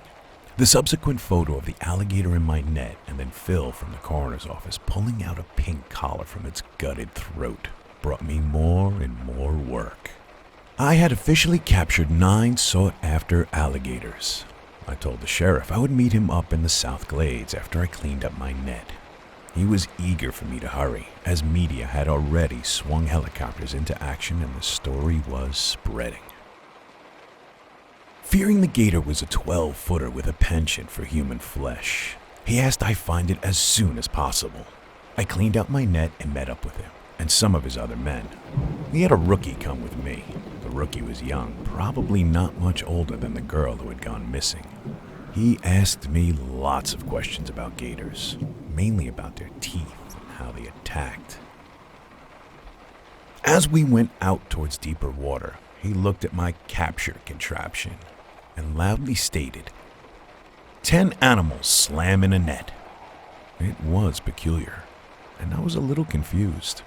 I thought he was talking about my 10th capture until he told me the phrase 10 animals slam in a net was the same spelled backwards as it was forwards. We were out there for a long time. The rookie wasn't prepared, and after the first 6 hours started complaining. When it began to get dark, I can tell he was scared. I made us sit there in the quiet with all the lights off. My gut told me it would be time soon, but I had to be patient. At some point, he got so bored and went inside the cabin of the boat and went to sleep. Suddenly, I pulled back on my claw contraption. It shook violently, splashing around in the water. And as the rookie came out, his worried face caught the beast rise into the sky. I slammed it into the side of the boat. The rookie asked if it could bite through, and I assured him that we were absolutely safe. As we approached the dock, the lights of the sheriff's car met us. There were a few flashes of lights into my face, which I didn't care for. It was from the local news photographer capturing the moment. I maneuvered my claws across the side of the boat and dropped the gator's dead carcass. It was because of those pictures that I was later nicknamed the Claw. When they cut the gator open, they found pieces of the girl inside, solidifying the sheriff's theory. And I remember when the car with the girl's mother pulled up to the scene. She was hysterical, and as expected, in tears. When she saw the torn clothes, she let out the loudest scream you've ever heard. She too was also hot, just like her daughter. I knew then I'd love to get a piece of her too. As I hoped, they never put it together that I was behind it all. You see, that night I was coming back into the dock when I saw the girl sitting there. She was drunk, and the lights of my boat blinded her just a little bit. Best thing about it was that she was alone. The second best thing was that she was hot. So hot.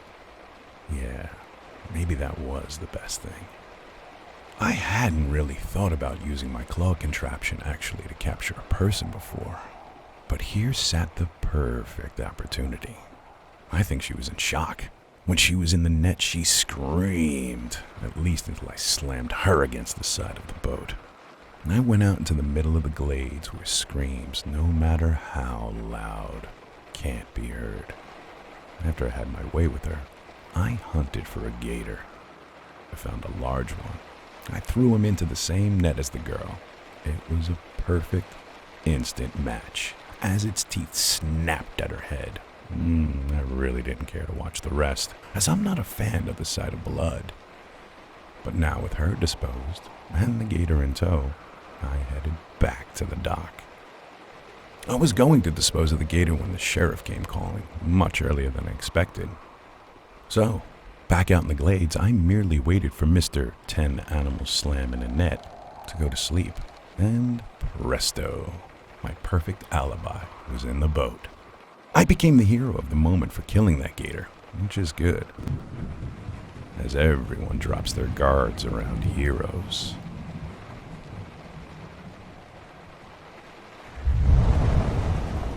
There were a few boxes from the move I had hoped to finally unpack tonight, but I just didn't have it in me.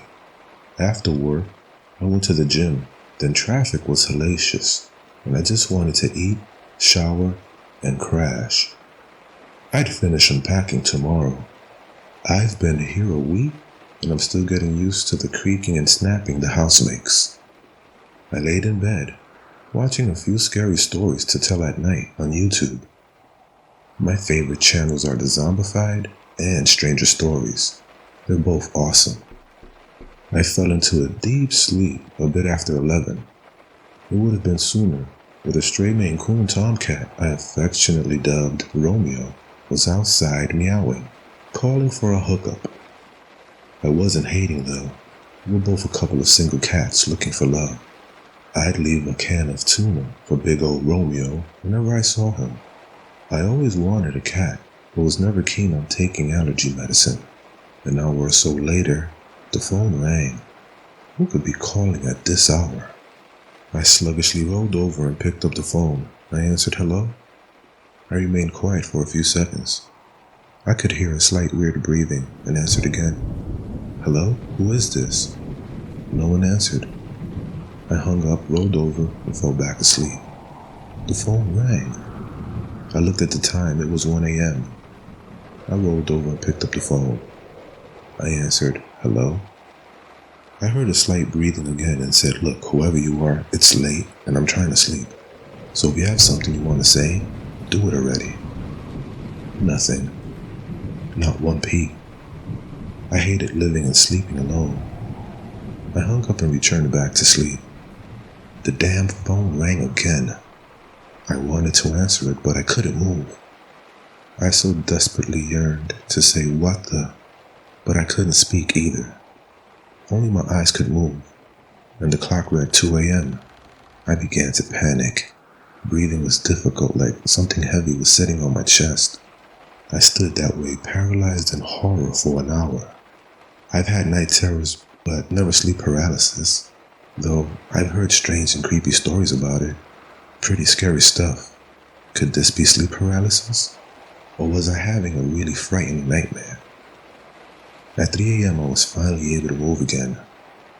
I was thirsty, so I snatched a bottle of water from off the nightstand and chugged it down. The phone rang again. I picked up, but I didn't say a word this time. I finally heard something other than breathing. Screams. Multiple screams. It was hella scary. So I hung up immediately and went to turn on the lamp, but it wouldn't work. The bulb may have been blown out, but I wasn't sure. So I got up without my slippers and robe and headed to the john with purpose. But the bathroom light wouldn't turn on either. So let's see, the disturbing phone calls, the sleep paralysis, the screams, and now no power. I began to freak out. I called Mom and told her I was scared. I ranted explaining what happened. I was done, and I waited for her to say something comforting. But instead, I heard breathing and screams. I dropped the phone on the floor. I looked out the bathroom window and could see lights in my neighborhood. This wasn't a blackout, so what the hell's happening? The phone rang again, and I jumped. My pulse sped up. I decided to ignore it. It just kept ringing and ringing. I'd used my vintage lead crystal lamp as a weapon. I removed the shade, bulb, and yanked off the cord. I went to the bedroom door and carefully opened it. I peeked into the hallway, then proceeded towards the stairs. The air was cold, and I shuddered. I could see my breath, but it was summer, so how could this be? I was pushed and fell awkwardly down the steps. I bumped my head, and my vision became blurry. I was injured. I felt pain coming from my ribs. I looked up towards the top of the steps. I saw 2 green glowing eyes and a smiling mouth with sharp yellowish teeth. suspended in midair with no head or body.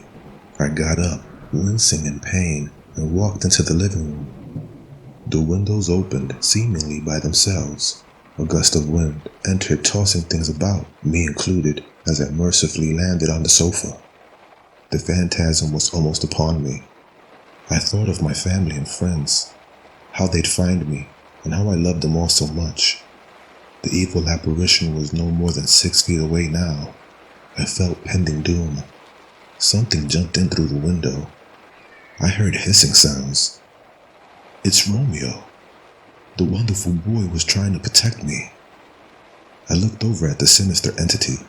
It wasn't thrilled. It no longer had a smile, but instead a grimace. Romeo inched closer and closer until it finally just disappeared out of sight. He came to me, rubbing up against my leg, purring loudly. I knew what I'd be doing today. Buying allergy medicine for myself and Romeo a collar. He has earned a new forever home, here with me.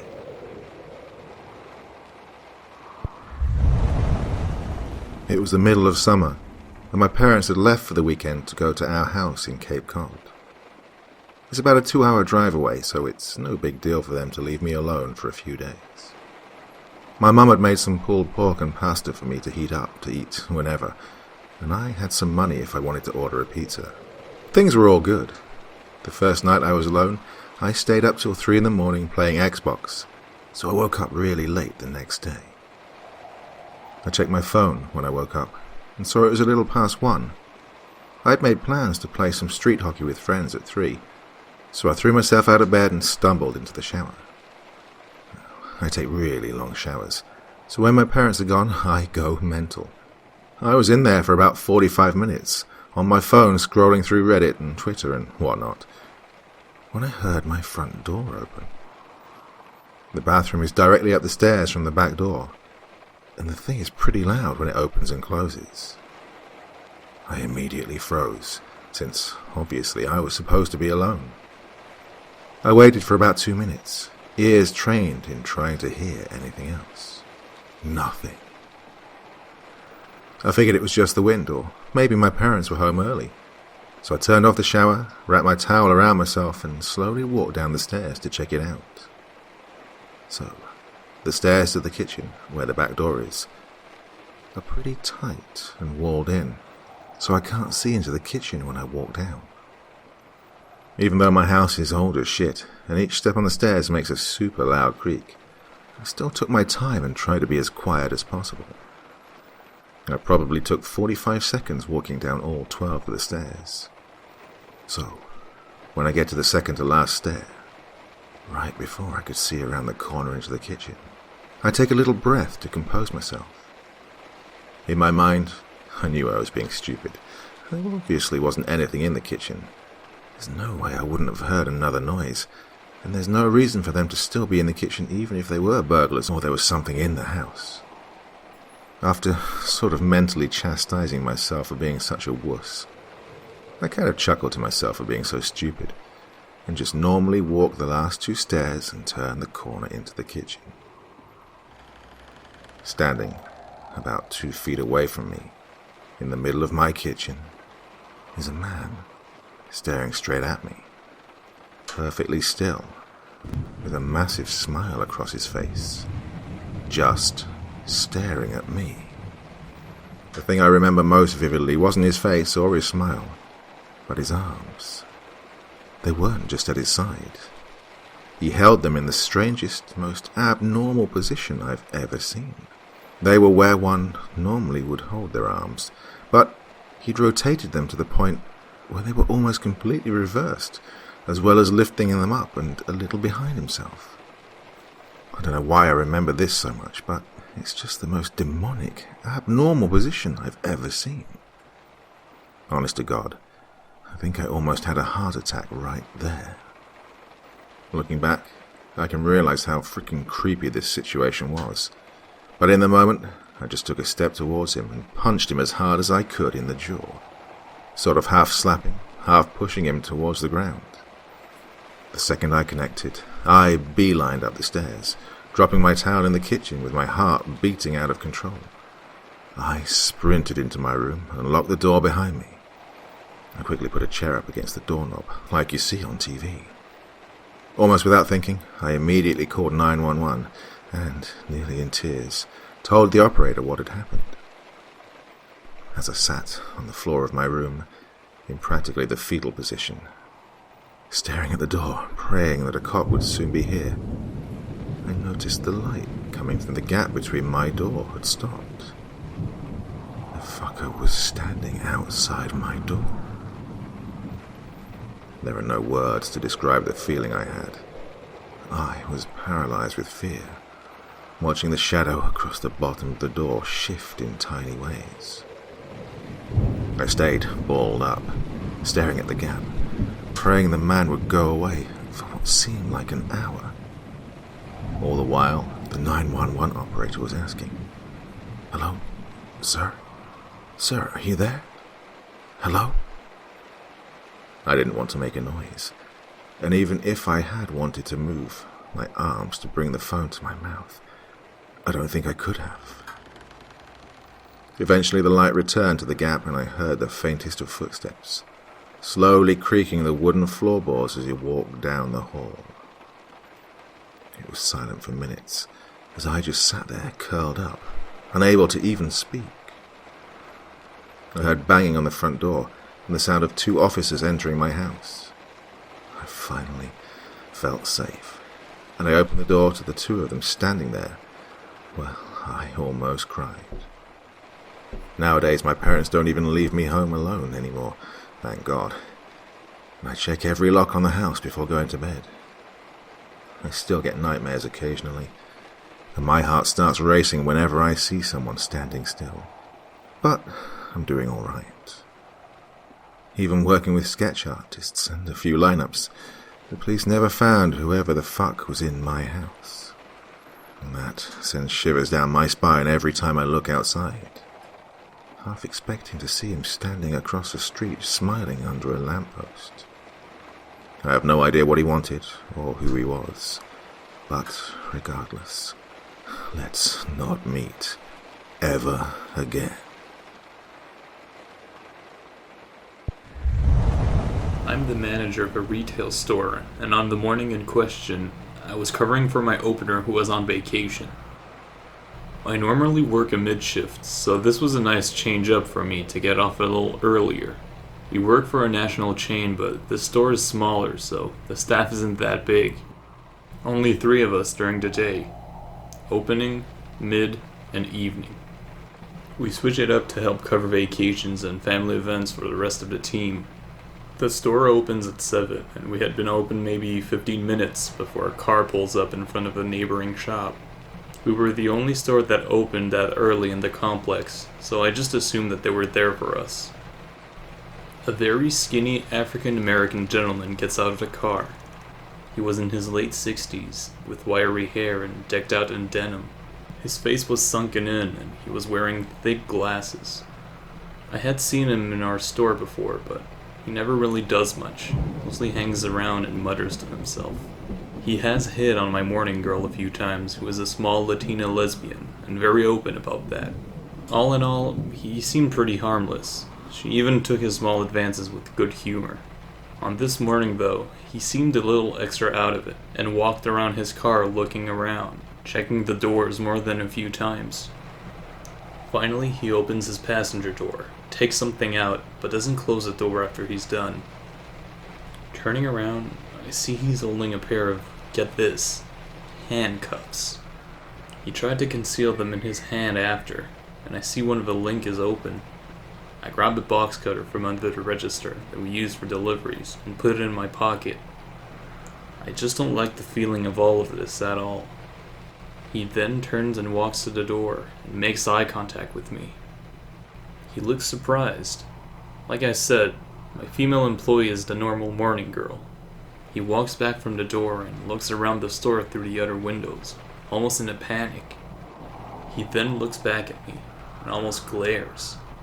He walks back to his car and tosses something back in, I assume the handcuffs, then closes the door.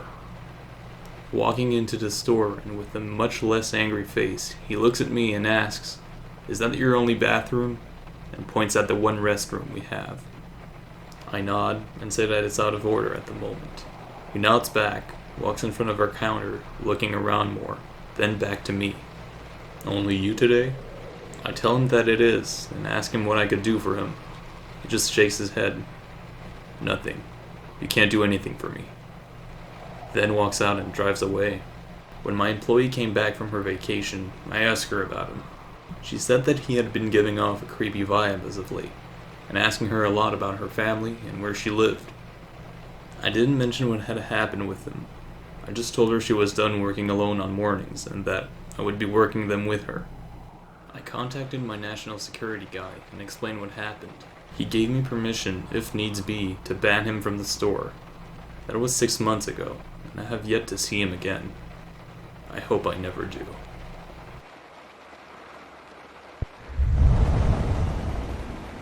Okay, so something happened to me about 2 to 3 months ago that just popped back into my mind this morning.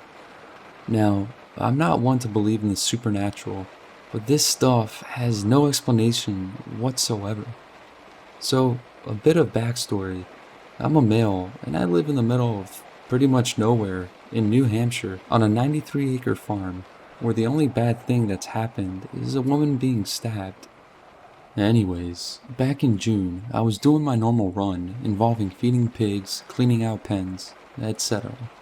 It started getting dark, so I wrapped things up and went inside to eat, shower, and go to bed. Then suddenly, I was awakened to what sounded like someone banging on my car.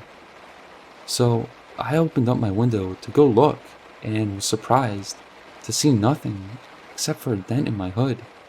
I went outside with my floodlight to look at it, but it just didn't feel right. I felt like I was in danger, so I ran back inside. And yeah, lousy move. I don't care. When I got back inside, the clock read 2:20 a.m., so I tried to go back to sleep. But then, that's when I heard what sounded like someone breathing against the mesh of my open window screen. But the breath was hotter than what you would expect, and I couldn't move because I was so panicked. And then it kicked in. I only had a screen between me and the person, or what I thought to be a person. So I booked it to the kitchen where I grabbed a knife and the floodlight, then went outside slowly, and when I turned the corner of my house, I'll never forget this. I saw something crawling towards me, but on all fours. The only way I can describe this creature is an extremely pale creature that was skinny, with no hair, with its tongue sticking out.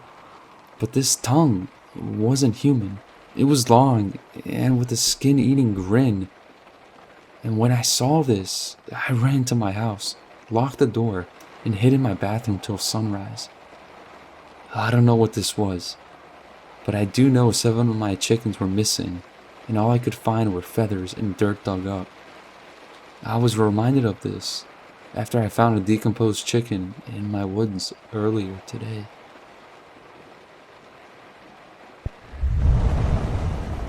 I guess I'll start with the background. I'm a 33-year-old female, but this story takes place when I was a teenager, living in a suburb of Chicago. The village I lived in was quiet and middle class. We lived like a mile from the police station, and the worst crimes we had were a murder and a couple of robberies once in a blue moon. 99% of the time. Boring, and more boring. Unless you had a car, you were stuck just walking around the park at night with your friends. Anyway, one night, my girlfriend and I decided to go hang out at a park with some guys at like 12 a.m. The night was a bit windy and had a full moon. Even got a kiss that night from the boy I liked. But the night wasn't just fun and hanging out late. There's a deep forest in the park with a stream, and it's right next to a playground. The same playground we went to. The swings and jungle gym columns. There's 2 bridges, one of wood, the one everybody uses, and one bridge made of rocks that's rarely used because it's deeper in the forest, over the stream, connecting the two halves of the forest park area. I'll get to the rock bridge in a minute. We hung around the swings and chatted and just spent the evening together. I'm sitting and just looking around, talking and enjoying the peace and quiet and the moonlight. I have a full view of the forest and the dip of the earth that I know leads to the stream. I see something moving over the dip of the earth. Some dark shape. It looked like it was crawling out of the forest. An arm. Then another arm. It pulls itself out of the ditch. A figure darker than the surrounding forest. And I'm sitting there, frozen. I think I'm seeing things. It just kind of lays there, on the ground, but doesn't move. A flash of fear grips me. What if it comes this way? I look at my friends and no one notices anything. I look back and it's gone. Did it go back somewhere? I really want to get out of here.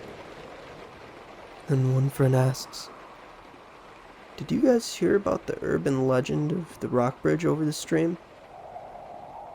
Apparently, some kid or something played on the bridge and fell over the edge and died."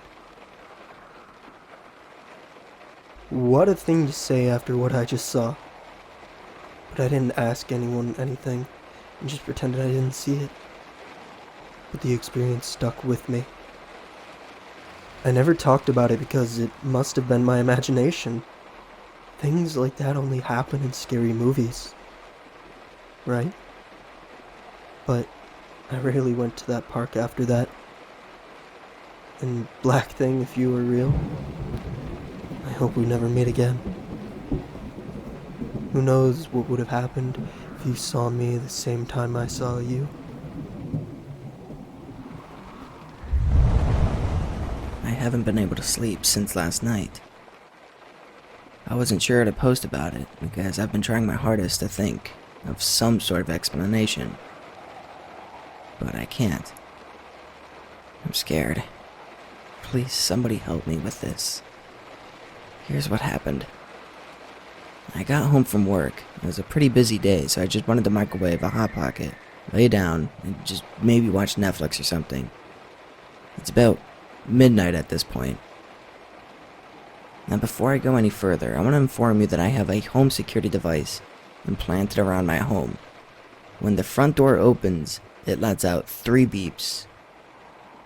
The front door has a screen door, a second wooden door that leads into a small entry room, and then a third door, which takes you into my house.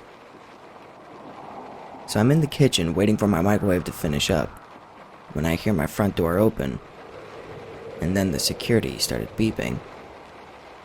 The kitchen is across the house from the front door, so I slowly walk on over to check out who's at my front door. The first thing that scared me was that the first screen door is extremely loud and creaky, but I never heard it open up. I also didn't hear any doors close. I peeked through the window into the entry room and saw nothing. At this point, I kind of figured maybe the neighbors have the same security system. I started to walk away when I hear the same 3 beeps again. I know I heard it this time. But instead of looking out my front door, I actually decided to look out the window that viewed into my front lawn. I could only describe it as a deer or something crawling on my lawn, with its stomach way down to the ground. I watched as it stopped crawling and then stood on its back legs. Its mouth opened up and it made the beeping sounds just like my security system. But instead of 3 beeps, it went on to do it 10 times. Just constantly beeping. I should note at this time, Netflix was already on. Some stupid trailer was playing in the background, and I remember someone saying, "I'm home," in the commercial, the deer started croaking. And as it croaked, I'd hear an occasional beep in its croaks. And I can't explain it. I don't know how and I don't know why. But it croaked out a long, drawn-out, "I'm home." It wasn't looking at the door or me. It was still looking directly into the sky with its mouth wide open. Again, it croaked out another, "I'm home." I could only describe it like a dog was trying to bark while vomiting or something. It was guttural and it was vile. It definitely was not human. After it croaked, it seemed to gallop across the street into my neighbor's yard, where it furiously dug into the grass for whatever reason. It stopped halfway through and stood again, and it just looked at me. From across the street in my neighbor's yard, it stood on its hind legs and just stared at me. It pointed its head back up and beeped once more before galloping off into another person's yard. I don't live in a rural area. The deer population typically stays down near Melrose Park off of Thatcher by the river. I live just outside of Chicago, literally a block west of the city limits. I would say I was a crazy homeless guy, but I know for a fact that I saw a deer. Its arms and legs were too thin to be human limbs. I don't use drugs, and at this moment I was 100% awake. Please, I need to know if there's a common explanation for something like this. My sister and her family had just moved into a new house. She'd managed to drop on a rather nice cottage just on the outskirts of Cheadle in Staffordshire. She'd moved up there not long after getting married. I didn't get to see her much, or my delightful niece Rose. My brother-in-law Stuart, I could take or leave him. He'd always seemed quite the aloof sort, nice enough, but, you know. I myself was quite busy. I work in IT for a company that has sites nationwide, so I often find myself travelling up and down the country. Seems I spend more time in travel lodges than in my own home. One Saturday, I got a call from my sister, asking if I'd like to visit the following weekend. I checked my calendar, and as it turned out, I was scheduled to do server maintenance work on the Friday at the company's Stoke site, not more than 30 minutes drive from where my sister lived. So I agreed, quite delighted that I'd get to see my sister and niece and their new home for the first time. I wouldn't have to stay in a travel lodge either, which is always a bonus. So Friday came. I got finished at the Stoke office around 3 p.m. I thought it'd be nice to buy a few gifts for everyone, as I had not seen them in a while. I was at something of a loss as to what to get my niece, though. In all honesty, I couldn't remember how old she was. 2? 3? Maybe even 4. That's when I saw this toy dog. It was in open packaging with big letters. "I'm Bruno. Try me." A big arrow indicating to squeeze the foot. So I did. Nothing happened. "Bloody cheap tat," I said out loud. Then to my shock, it let out this mechanical sounding "Ruff, ruff. Bloody cheap tat. Ruff." Quaint, I thought. My niece would probably get a lot out of this. So I bought it and set off to my sister's place. The cottage was a nightmare to find, secreted away in the moorlands. I ended up having to ask a farmer for directions, as my sat-nav was just not up to the task. He seemed a bit cagey about telling me where the cottage was. "What you wanting go there for?" he asked gruffly. "Visiting my sister," I said. "She lives there." "More fool her," he replied, which I found a bit strange, but he gave me the directions anyway. I arrived at the cottage around 5 p.m. The farmer's directions had sent me right around the Wrekin, practically round the whole county. The cottage was nice enough, looked very old, and there was something slightly off about it, a bit melancholy. My sister and Stuart welcomed me in. My niece Rose was glued to the TV watching Mr. Tumble, I said hello, but she was transfixed, so I sat down beside her. "I've got something for you," and I took Bruno out of the bag. "Doggy," she squeaked excitedly. "Press his foot," I said. So she did. Nothing happened. "Silly doggy," she said. Ruff, ruff, silly doggy, ruff. Well, that was it then. She was enamoured. As it transpired, my sister's invite had been something of a cunning ruse to get me to babysit, whilst her and Stuart went out for the evening. One of Stuart's mates was playing in a pub band or something, and Stuart had promised to drop in. He could be a right prick at times, but I was happy to spend a bit more time with my niece. Whilst Stuart and my sister were getting ready to go out, I played with Rose for a bit. She was a bright little kid, had one hell of an imagination, or so I thought. She kept going on about the funny man. "The funny man makes me laugh. The funny man says Mummy's silly. The funny man doesn't like Daddy."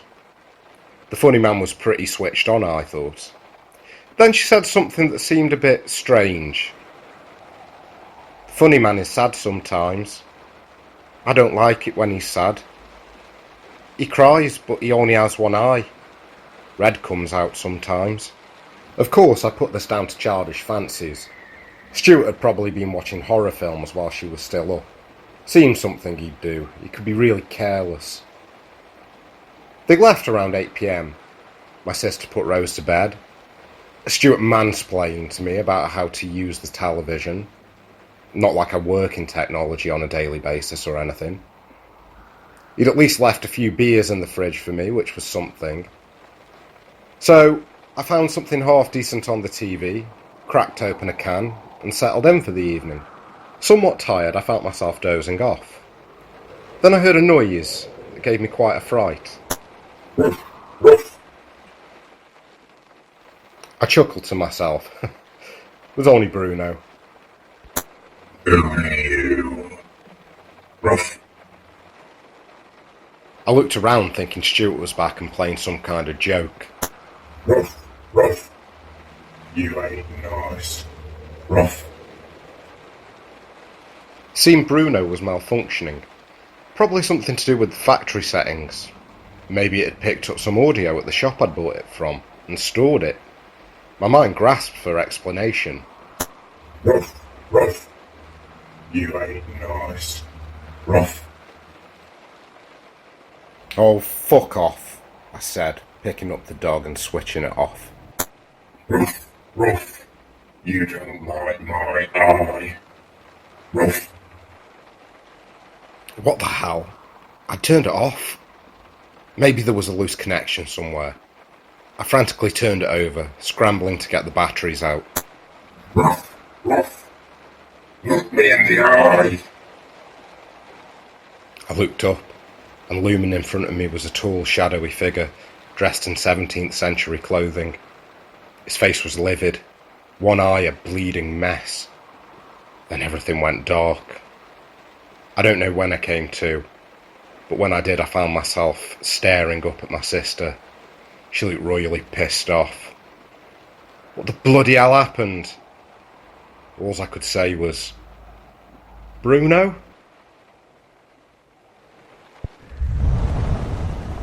This happened to me about 10 years ago. I'm a guy and I work as a physical therapy assistant. And my first job out of school was at a nursing home that I previously interned at. One thing I remember about working there was the drive. It was about 20 minutes from home, and a good part of it was through a forest preserve and was absolutely gorgeous in the fall time. The other thing I remember was one patient in particular, an older gentleman named David. David came to our facility for rehab services after almost dying of a blood infection post-surgery. He was barely able to move at the time and required extensive help from the staff for even the most basic of needs. Needless to say, he was in bad shape and was going to need a lot of work to recover. David's family was very involved in his stay, and usually one of his 2 daughters was present when he'd have therapy. The younger one was usually there about 90% of the time. Her name was Sarah. David and I seemed to hit it off pretty quick. We were both from the same area, and despite me being a quiet person, we always seemed to have something to talk about. I have to admit, he was a challenge to work with sometimes, usually because of his physical limits, and also that he would want to give up a lot of the time. But either I or Sarah was there to give him support and keep pushing him forward. So one day I left work to go home. The drive had been like all the others before it, around 20 to 30 minutes, depending on traffic at the time. The house I grew up in had a kind of long driveway that was inclined in the middle and then flattened out when you reached the garage. This was the spot I usually parked in when I would get home. So I parked and got out. And that's when I saw someone standing at the top of the inclined part of my driveway. It was Sarah. Now let me remind you, this happened years ago, so it's hard for me to tell you exactly what I felt right then and there. But for a young guy who considered himself relatively strong and brave, I know a sense of fear came over me.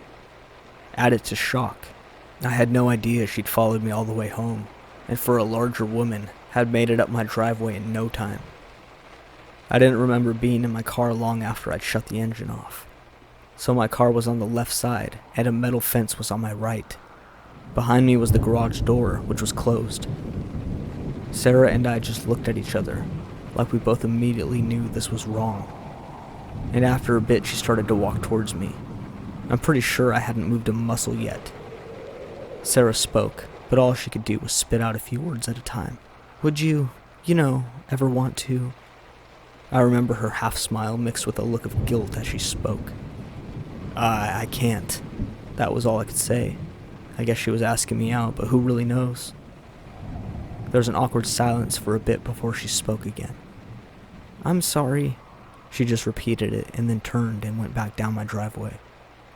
I waited until she was out of sight before I moved an inch. I just saw that she was driving off from wherever she parked down the street. Luckily, nobody else was home, and I never told anybody about what happened. Not my family, my friends, or even my girlfriend. Nobody. Now, you would think that that was the worst part of it. The next day, guess who was at her dad's therapy session? It felt so uncomfortable, her on one side of the dad, and me on the other. He was a large person himself, so luckily I had a buffer between us. I tried to act professional and like everything was cool, but every once in a while she would whisper, "I'm so sorry." And I did my best not to draw attention to it, or just smile and say it's okay. But it wasn't okay, and I even considered going to my manager, but I didn't tell him either. It was like I didn't want it to be real.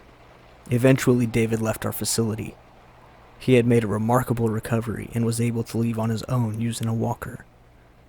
He went home with a caregiver, and life went on. I never did see or hear from him or Sarah again. A few years later, I was at church with my wife and kids, when an older-looking woman walks up to me and says hello. She knew my name, but I didn't recognize her at first. She told me that David was her father, and that I had worked with him at the nursing home a few years back. She wasn't Sarah, this was David's other daughter. I asked her how David was doing, and she said that he had passed away about a year ago. She thanked me again for him, and we talked a bit longer before she turned to leave, but stopped and then turned back to face me. What she said next I remember clearly to this day. I still can't believe what my sister did to you.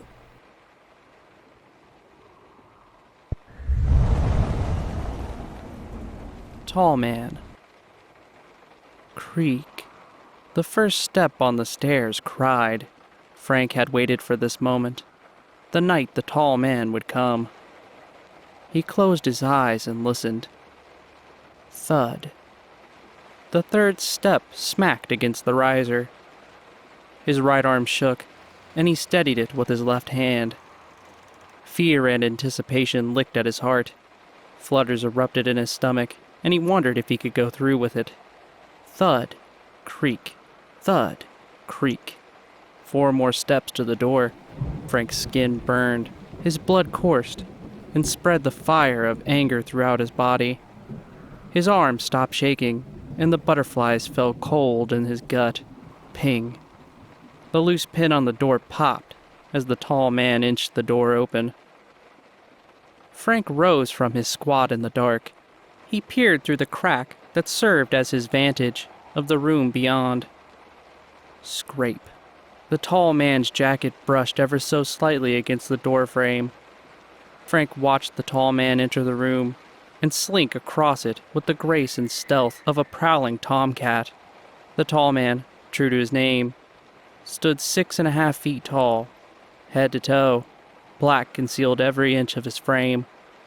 The tall man retrieved a small rag and a glass vial from his pocket.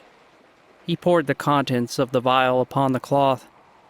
The tall man stood next to the bed, above Frank's daughter, Sarah. Silent was the closet door as Frank slid it open. His steps were unheard as he approached the tall man from behind. Click-clack. Frank pumped his shotgun. The tall man stood still as stone. Bang. Busy butcher. The ping of water droplets smashing against concrete rang through the darkness. Mice skittered along pipes. Their nails clicked in rhythmic ticks. Every sound cracked like a whip in the still air. Musk and mildew drenched every breath with their pungent presence. Chop, slap, chop, slap. A foul duet echoed from deep within the darkness. The song was muffled, but it carried just enough to be heard. A man sat against the wall. The damp stone chilled his battered skin. For days, the chops and slaps whispered dread into the deepest seat of his being, a place within himself where primal fear ruled supreme. But now it calmed him. He knew what awaited him. The others who went into the light before him had not returned. He was the only one left. He took comfort that he never heard their whimpers or screams from beyond the light. His arm quivered as he brought a bit of the stone's dew to his cracked lips. Chains rattled, and the collar around his neck dug into his skin as he struggled to meet his hand. Light surged like a wave and crashed against his frail form.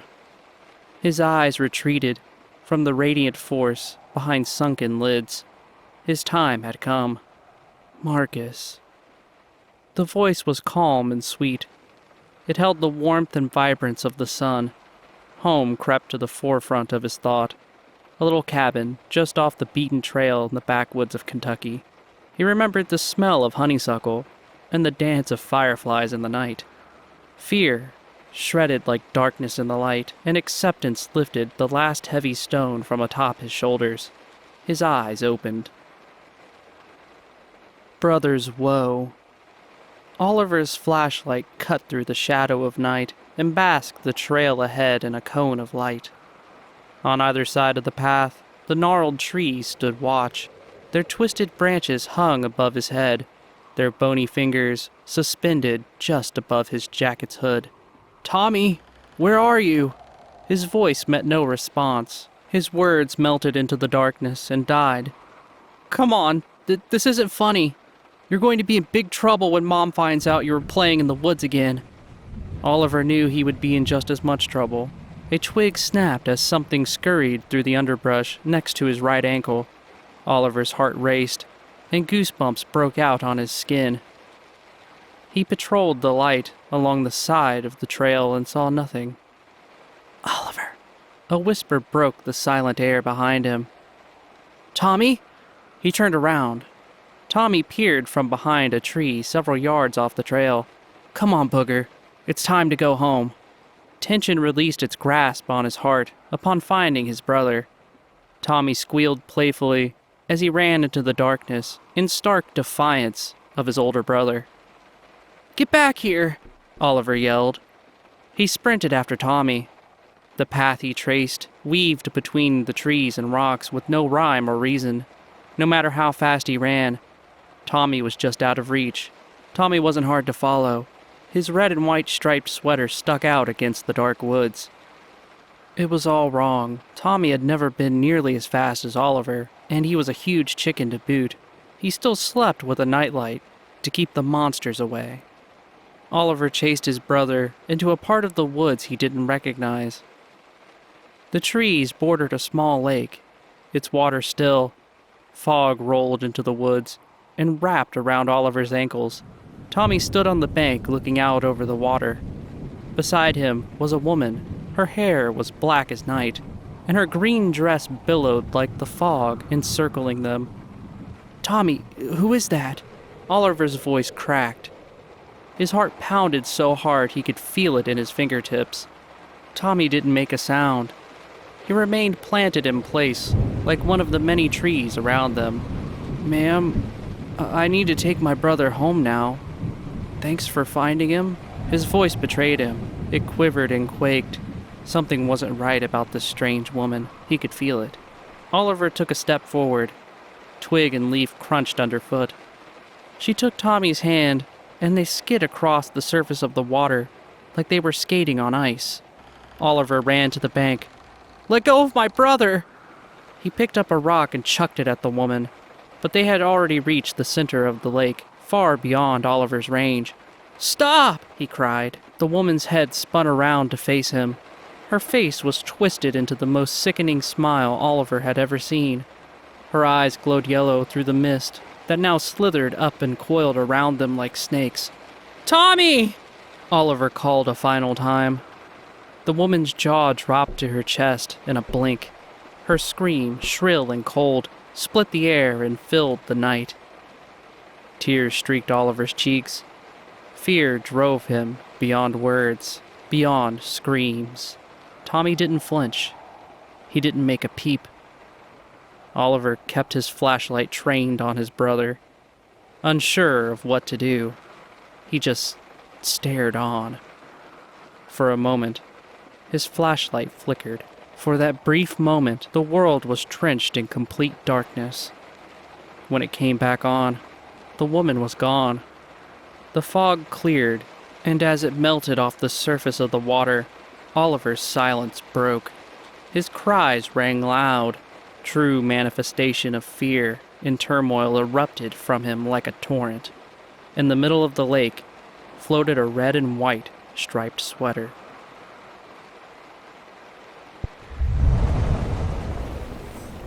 I can't get his face out of my mind. The glowing white eyes, the wide stare, and the huge smile with big teeth, keeping me terrified in my dreams. I told myself that I could handle a weekend alone, and that my mom and dad wouldn't need to be there. I told them that I was old enough to stay home alone for a weekend, and that I would lock the doors and eat what's in the fridge. I wish I had listened to my parents and left the lights on. I hadn't been scared like this in years. I'm going to be 13 soon, so I shouldn't be scared of stuff like this now, but I don't know if what I saw is fake or if it's real. My nightmare is coming to life, and I don't know what to do. I started to have weird dreams a few nights ago. I had a dream on Monday where I was in this big floating forest, where I was up in a tree and the trees themselves were high up in the sky. I had been here before, but this time was different. It was dark out because there was a lot of nearby clouds that shrouded out the sun. I had fun jumping and climbing in between the trees and enjoying the sounds of birds and monkeys until I saw someone. As I came close to what looked like a house in a tree, there was a man nearby. He hid behind a smaller tree, trying not to show himself. I tried to call out to him. "Hi, my name's Nathan, what's yours?" He slowly peeked his head out from behind the wood and stepped out from behind the tree to show himself. He was a tall, skinny man with fur on his body and stripes along his stomach. His fur was a mix of black and gray, and was a bit thick on his body except for a patch of red fur up near the neck that looked like a bow tie. What I saw next, I found strange. He finally showed his full face, and I won't lie when I say this, his face kind of freaked me out at first glance. He had 2 white eyes, a small nose, and a really big smile. The first thing I noticed was his teeth. He had very large and very white teeth, some of which poked out from behind his mouth when they were closed.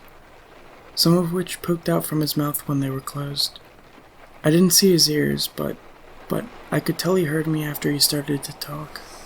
He had a really nice voice when we first talked. "Yes, I apologize for hiding. I was unsure of whether or not you and I were supposed to meet." He spoke proper English and seemed friendly enough, even though he kinda looked strange. Hi. Yeah, my name's Nathan. What's yours, mister? He chuckled before he told me his name. Smiles. You can call me Mr. Smiles. It is very nice to meet you, Nathan. He slowly took wide steps closer to me. It was almost like he was trying to skate towards me. He was so much taller than me and had to reach his hand down to shake mine.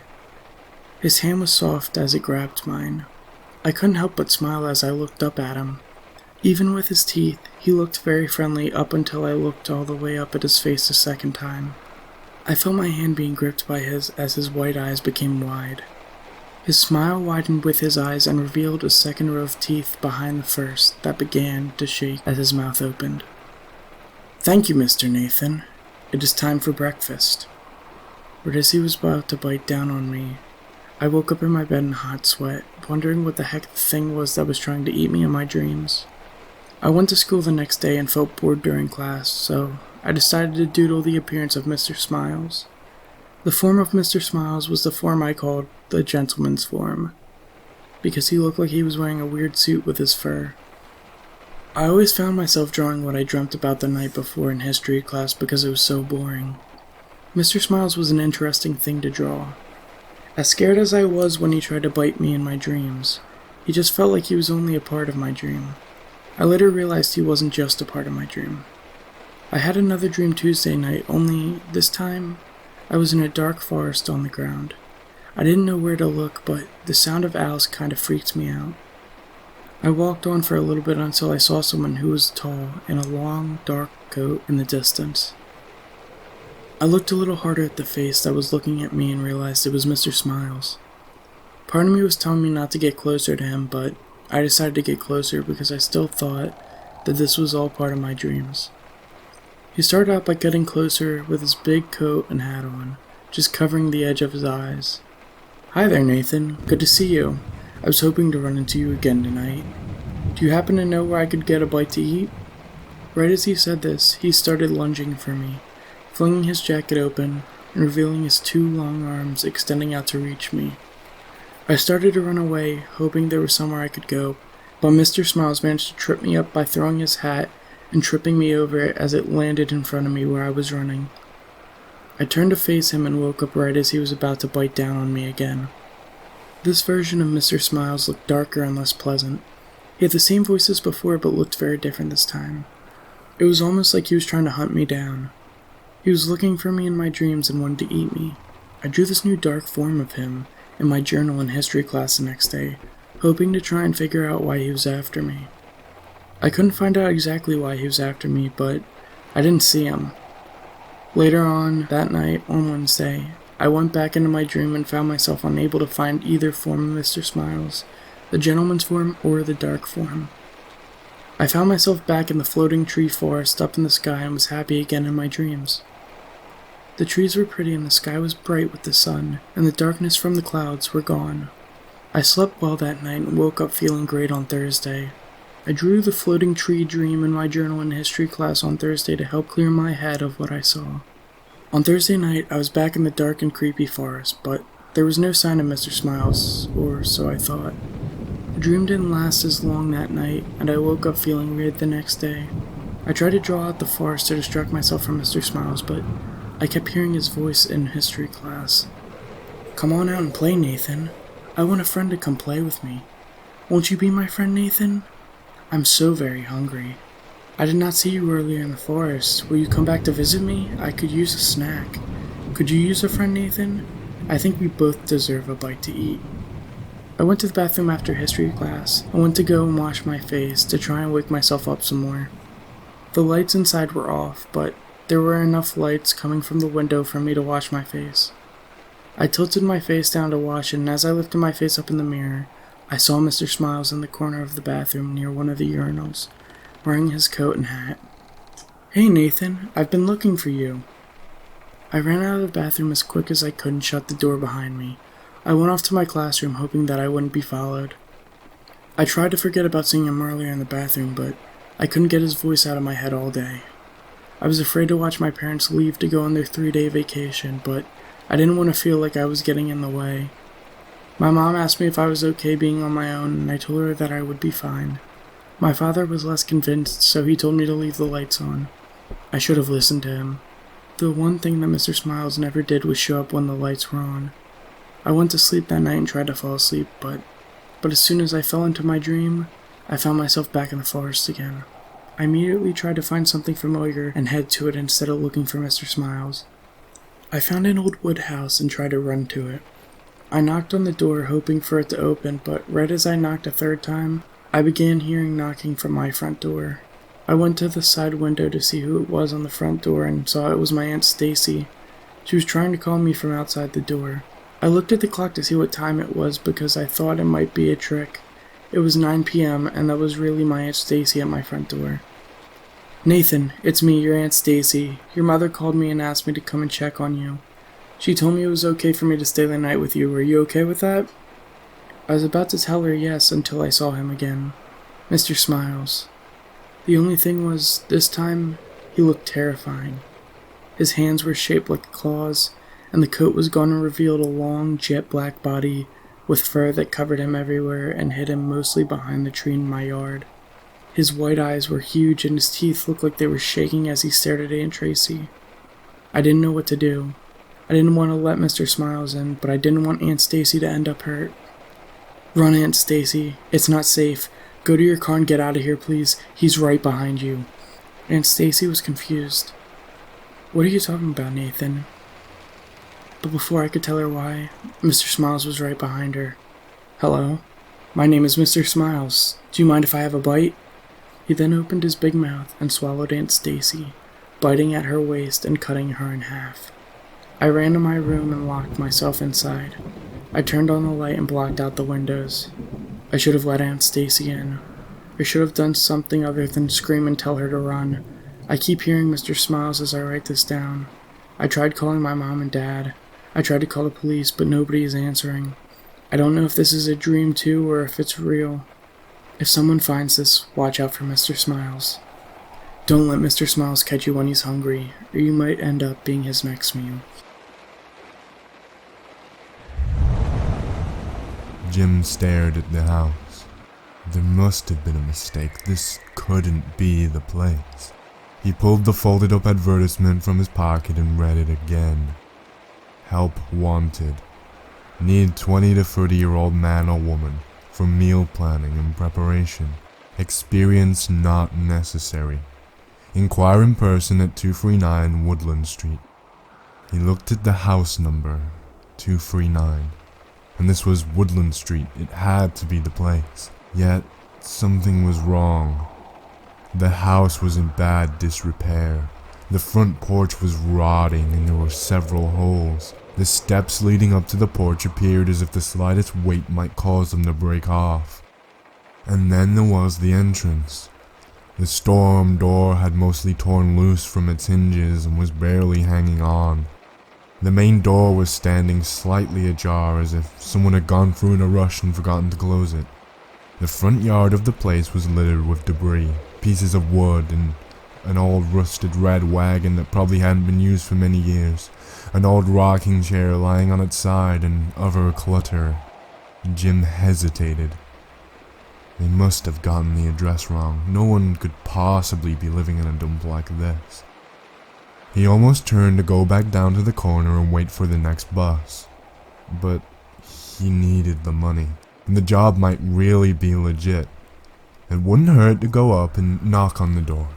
If no one answered, then he would leave. No harm done. If someone was inside and really wanted help and was willing to pay for it, well, Jim decided to go for it. He crossed the front lawn and stopped at the foot of the steps. He carefully placed his right foot on the first step and tested it. It moved a bit but seemed like it would hold his weight. He made his way up to the porch without incident. Stepping around the holes, he went to the front door and rapped his knuckles against it. There was no answer. He waited a few moments and then knocked again. Still nothing. Jim sighed. Looks like they got the address wrong, he thought. He was turning to leave when a voice called out. "Hello?" "Yes," Jim replied. "I'm here about the job." "Please come in," called the voice. The door was standing slightly open and Jim pushed it the rest of the way. He found himself looking down the length of a long hall with doorways lining it on both sides. It was dim inside the place, but he could see a light shining out the doorway on the left, all the way at the end of the hall. "I'm here in the kitchen," called the voice. It still sounded like an old person speaking, but there was a slightly different quality to the voice. An eagerness, a sense of urgency that wasn't there before. For the last time, Jim thought about just leaving. This just didn't feel right. Turn and walk away. There'll be other jobs. Then he steeled his resolve and entered the house. He wasn't a coward, and he wasn't going to run away like a little kid, scared of shadows. He walked down the hall and into the room at the end. Jim found himself in a small kitchen. There was an oval-shaped table with 4 chairs in the center. To the right was a back door, and to the left another doorway leading into what appeared to be a larger dining room. An old man sat in the chair to Jim's left, leaning forward, his elbows on the table before him. This man was mostly bald, save for a few strands of white hair just above his ears. He was wearing a white wife beater, gray pants, and was barefoot. The old man smiled a huge smile at Jim when he entered the room. "Ah, good. Dinner time," the man said. The house was filled suddenly with the sound of heavy footsteps, lots of them, coming from all directions. Jim felt motion behind him and turned around and almost screamed when he saw what was coming. The people approaching from across the hall were huge. Their faces were round and huge teeth that looked oddly like tusks protruded from their mouths. They were naked and covered with thick, dark brown hair. 3 of them were entering the kitchen from the side Jim had gone in. Others were coming in from the doorway leading into the dining room. There were 6 of the stranger-looking freaks. They came into the kitchen and stared at Jim with hunger in their eyes. The old man turned his head and looked at one of the misshapen men. "Make sure you call the newspaper and renew the ad," the man said. The freak looked down at him and nodded. The old man turned back to Jim and smiled. "Thank you for bringing our dinner," he said. Those closest to Jim seized him in their strong hands. He tried to fight, to break free, but it was no use. His strength paled beside theirs. He began screaming, but there was no one in the vicinity to hear him. Outside was all still. A light breeze blew, scattering leaves in the yard.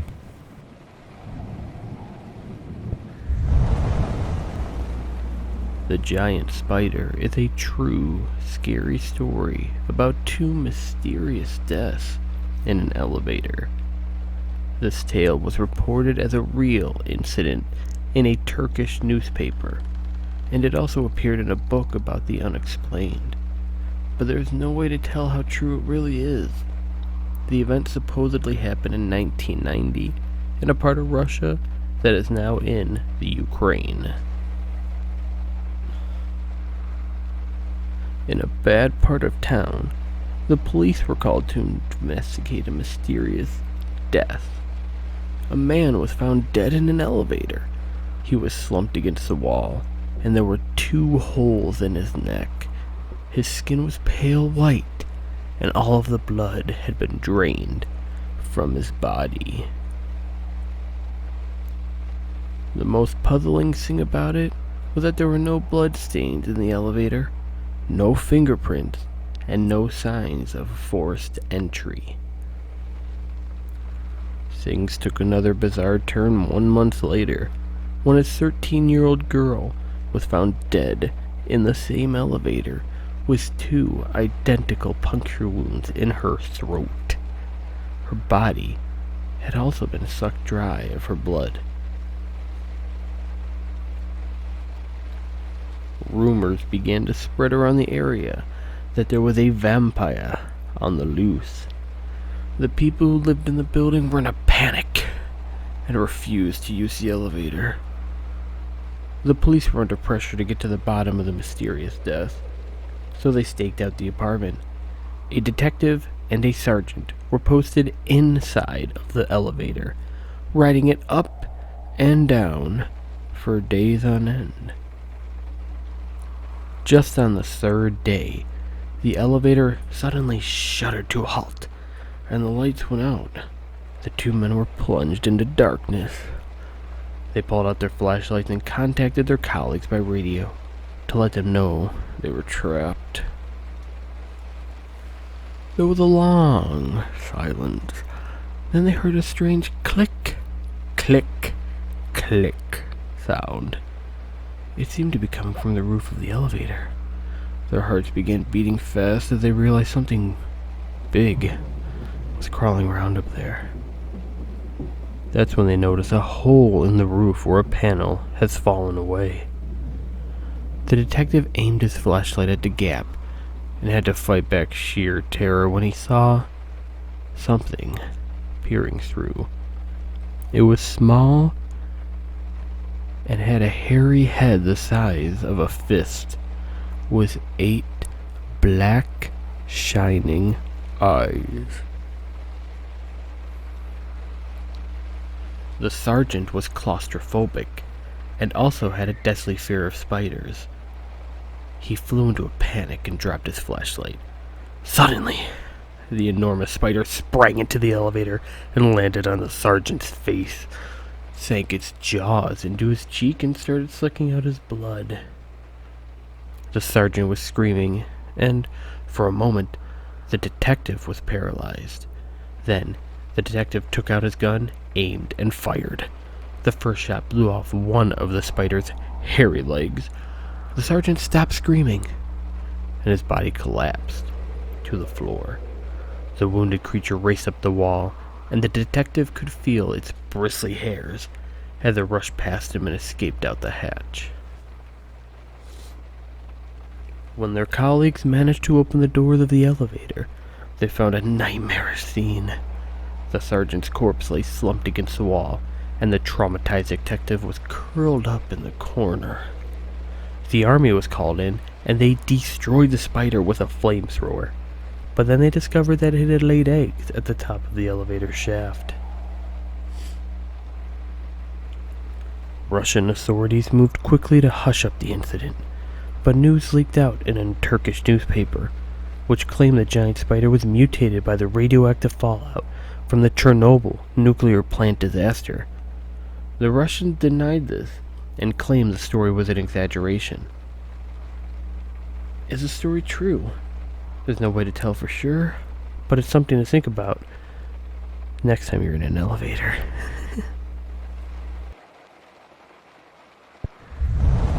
So this happened a few years ago when I was around 21 to 22 years old. I'll start by saying that I am not intimidated in the slightest. I'm a 5'0" small girl. I was renting a nice apartment that was unfortunately located on one of the worst parts in the city. I know, not the smartest decision on my part, but it was brand new and beautiful. My roommate and I ended up having quite a few encounters in that apartment. Anyway, it was about 9 p.m. and I decided I was going up to go visit the guy I had been seeing. It was winter and pitch black outside at this time. My car was parked along the street nearest to the front door. As I was making my way to my car, a black, small car pulls diagonally in the front of my car and slightly onto the sidewalk, blocking me from going any further. I am frightened quite easily, so this alone got my heart racing. 2 large men intimidatingly got out of the back seat of the car, causing the interior lights to turn on, which made 2 more large men visible, driver and passenger. The 2 men started walking slowly towards me, asking odd questions like, "Do you know where the library is?" Now, I'm not a judgmental person, but these men really didn't look like they were interested in going to the library. They continued to ask the standard, "Where are you going? What are you doing?" etc. The whole time this is happening, I'm thinking about what I can do to get away from them if I need to. Pepper spray is illegal in Canada, or at least in my province, so I was not able to do that. I had my keys through my finger, but realistically, I knew that had no chance. While I was on one of the worst locations in the city, it was rather quiet on the street at the same time. They kept getting closer to me, and I just froze. Fortunately, a car was driving by and slowed down, seeming like they realized this was an odd situation and I was uncomfortable. The two men who were outside seemed to get agitated, and one said, "Man, I don't think this is gonna work." They both got back in the car and sped off. I was so scared that I just got in my car and just started driving. I didn't think to call the police to give a description or anything. The car that slowed down drove off, so I couldn't ask if they had gotten the license plate. This whole encounter only really lasted about 2 to 3 minutes, but it truly terrified me, and I'm not sure what would have happened if the car didn't slow down. So thank you to that person.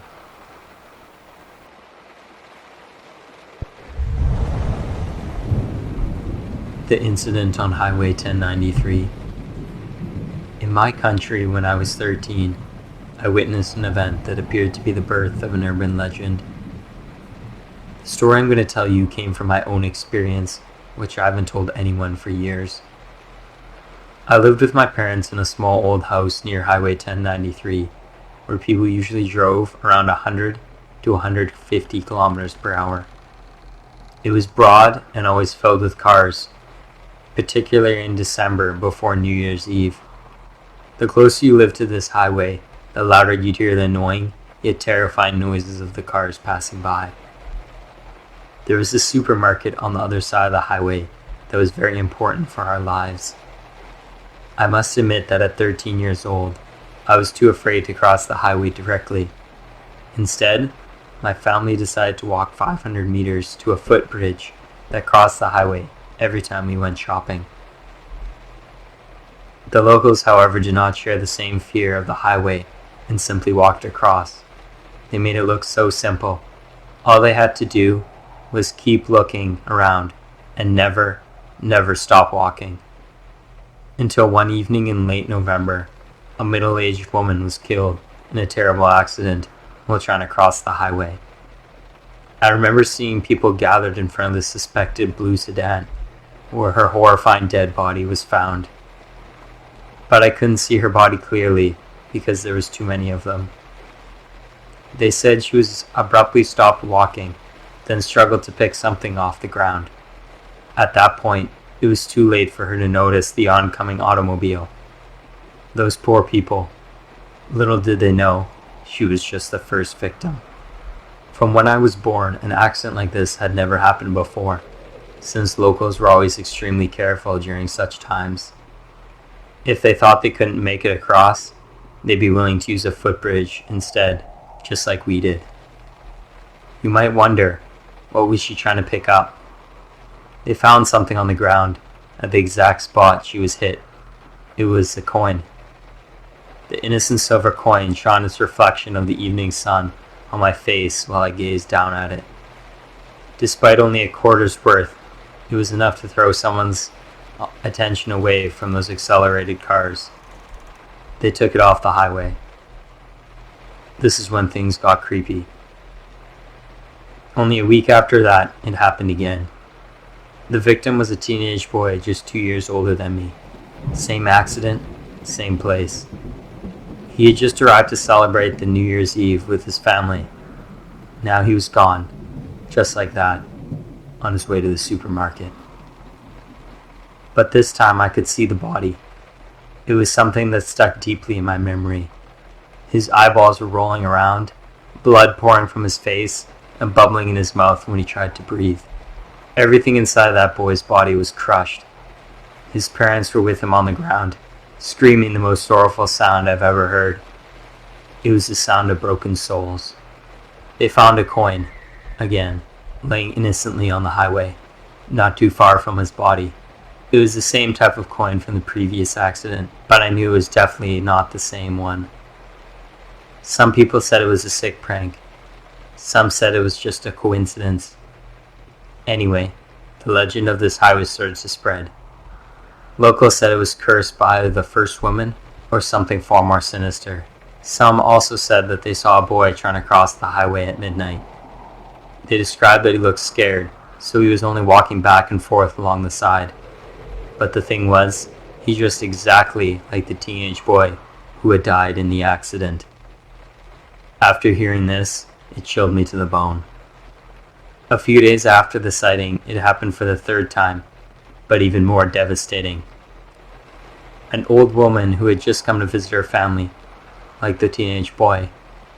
She had found the coin while trying to get to the supermarket. This time, the car swerved just to collide with another one. 3 people were killed instantly, except for the old woman, who miraculously remained unharmed. Time passed. I've moved out now. It hasn't happened again. Since then, every time I hear something about the legend of Highway 1093, those mysterious coins, and the boy who wandered at midnight, they always give me the chills. Because deep down, I know it wasn't a coincidence. It was a prank. It was a sick prank, as they said. Let me tell you a secret. It was never simple. I had to sneak out of my room at night, grab a coin, and walk to the highway. The hardest part was the throw. How to make it and land it in the middle. I nailed it every time. Then, all I had to do was wait. I'll never forget him, the teenage boy I killed, including what he wore. I searched my closet for all the clothes like his, so I could be him. I could be his ghost who wandered at midnight. The locals were too scared. They suspected nothing. I've killed 5 people. Now that is worth every penny.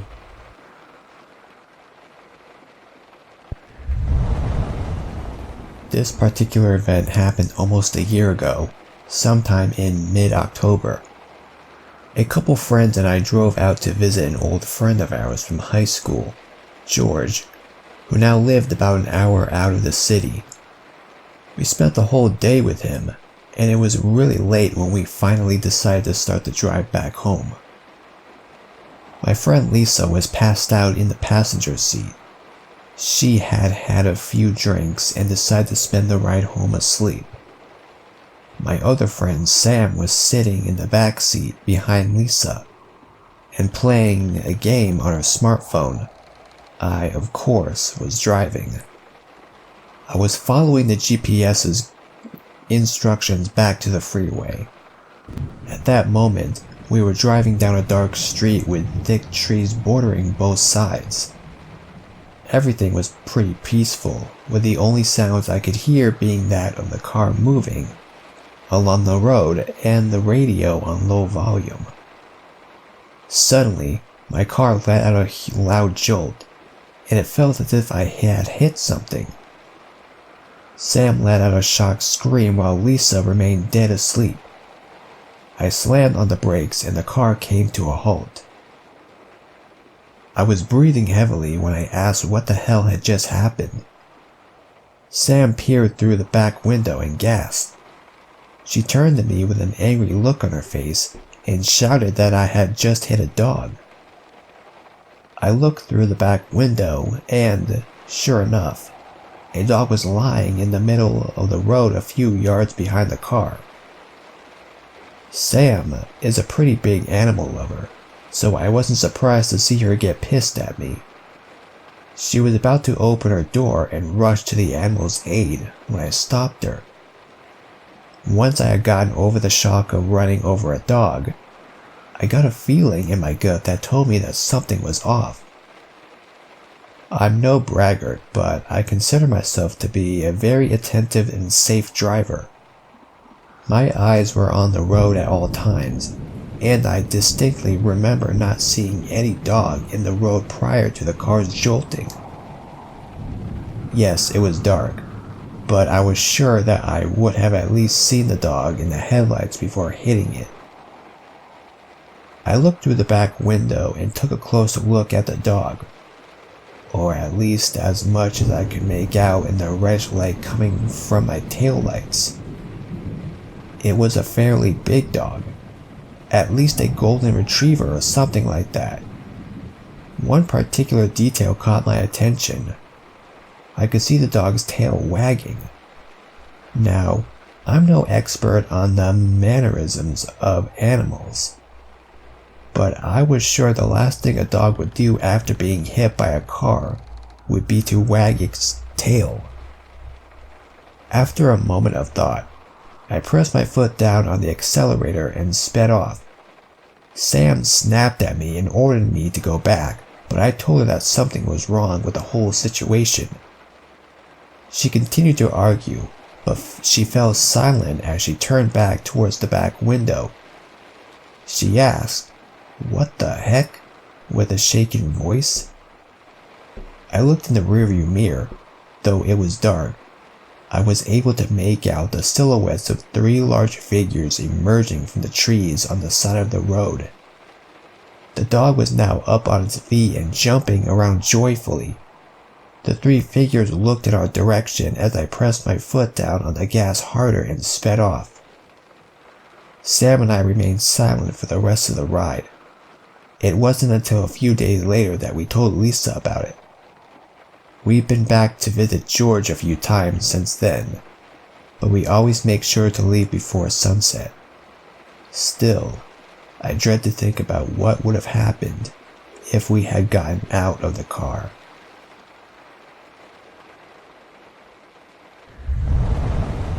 A few years back, I rented an apartment from a friend of mine. He had recently bought it and had it completely renovated. He put it up for sale, but couldn't find a buyer, so I offered to rent it in the meantime. After moving in, I realized that there was something wrong with the lady next door. She was about 45, but looked much older. She would sit up all night, listening to Christian radio shows and talking loudly to someone. It got to the point where I couldn't sleep, so I went over to her place and asked her to keep the noise down. She opened the door and I got a quick peek. Her walls had crosses painted on them in different colors. Words like Jesus and angels scribbled everywhere. Her windows were painted black, letting no light in at all. There was damp, yellow-stained carpets, dog shit and cockroaches everywhere. No dog, though. I asked her to please keep it down. She just looked at me and shut the door. She then turned up the radio even louder. The next night, I had my girlfriend stay over. I wake up in the middle of the night and see a shadow of a person next to the bed, looking at us sleeping. I think I'm hallucinating, as I usually do in the dark when I'm sleepy. But the shadow starts talking. It's my neighbor, and she's holding something in her hand. She broke in during the night, and who knows how long she stood there. "You should lock your doors at night," she says, and walks out. The next morning, I hear someone making strange noises below my bedroom window. It's my neighbor talking to herself in tongue. She has a plastic bag in her hand, with her rotting dead dog inside. It's hot as hell outside, and I can smell death from the bag. She's obviously fucking insane. I go upstairs and knock on the other person's door and ask what the hell is going on. This guy is as scared as I am. Apparently, she broke into his apartment one evening as well. While he was watching TV with his kids, he got up from the couch to get a snack, only to find her behind the couch, staring at him, holding a power drill. I called the police, and they know all about her. Apparently, she was a violent schizo, known for not taking her meds. They can't force her to, or enter her apartment without her permission, because she owns it. The only thing they can do is get her when she goes outside. I sit up for the next 2 days, waiting for her to run out of cigarettes. When I hear her leave at 2 a.m. to go across the road to the 7-Eleven, I call the cops. They have 3 cars and a special van over in less than 2 minutes. They restrain her and throw her in the van and drive off to some institution. In less than a minute, it's like she was never there. I never saw her again.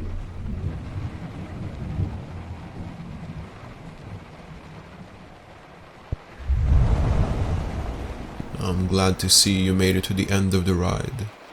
I want to personally thank you for coming along.